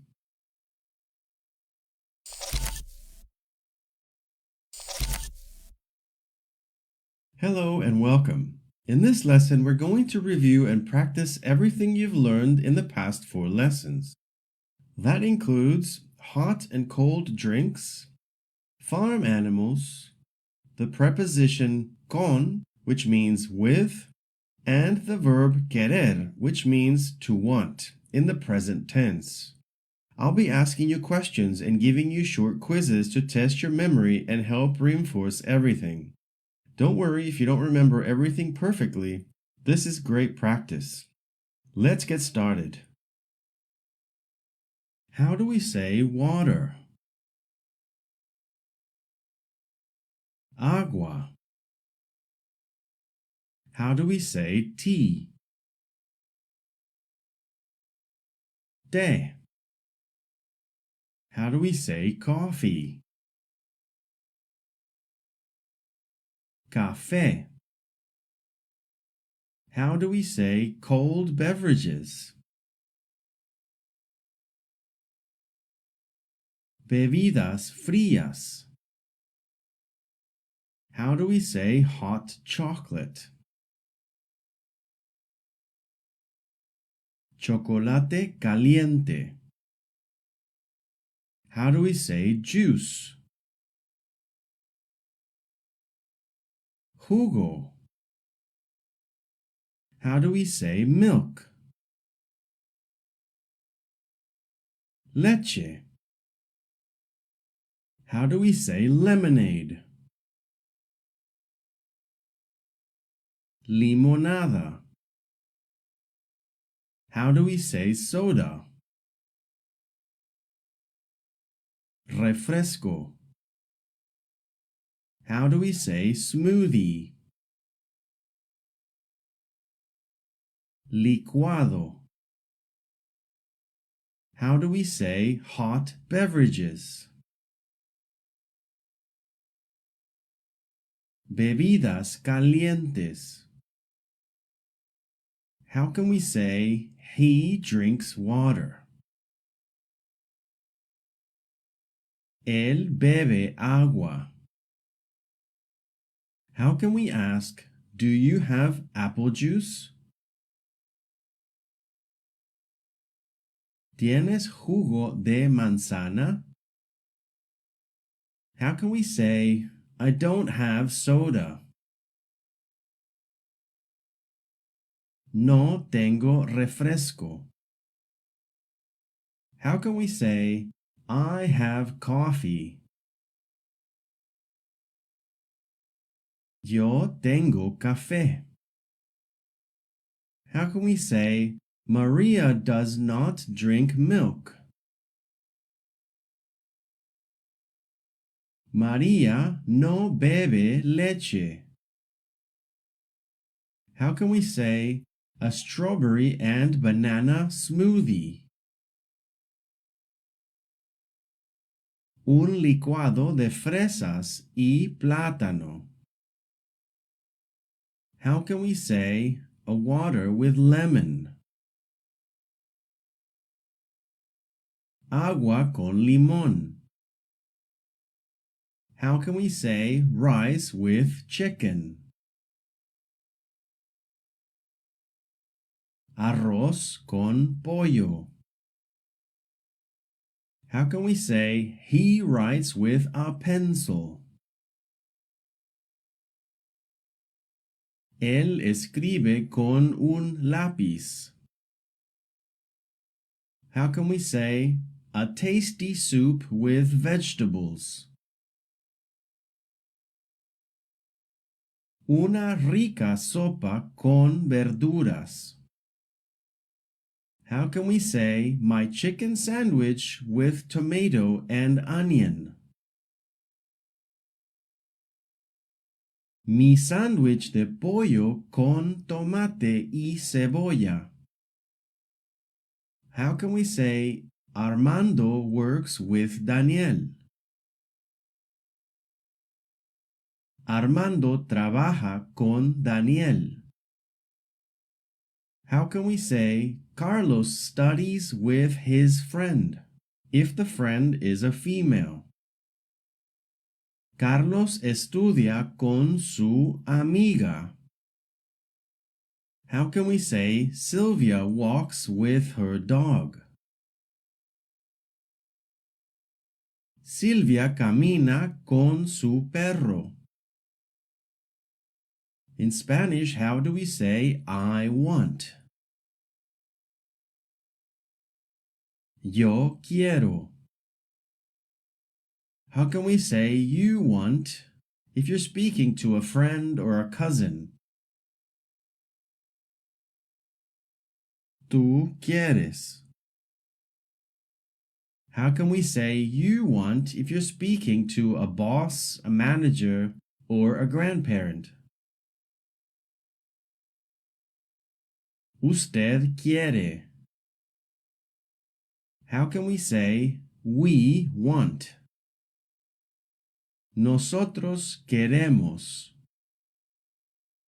How can we say we want if the group is all female? Nosotras queremos. How can we say you all want? Ustedes quieren.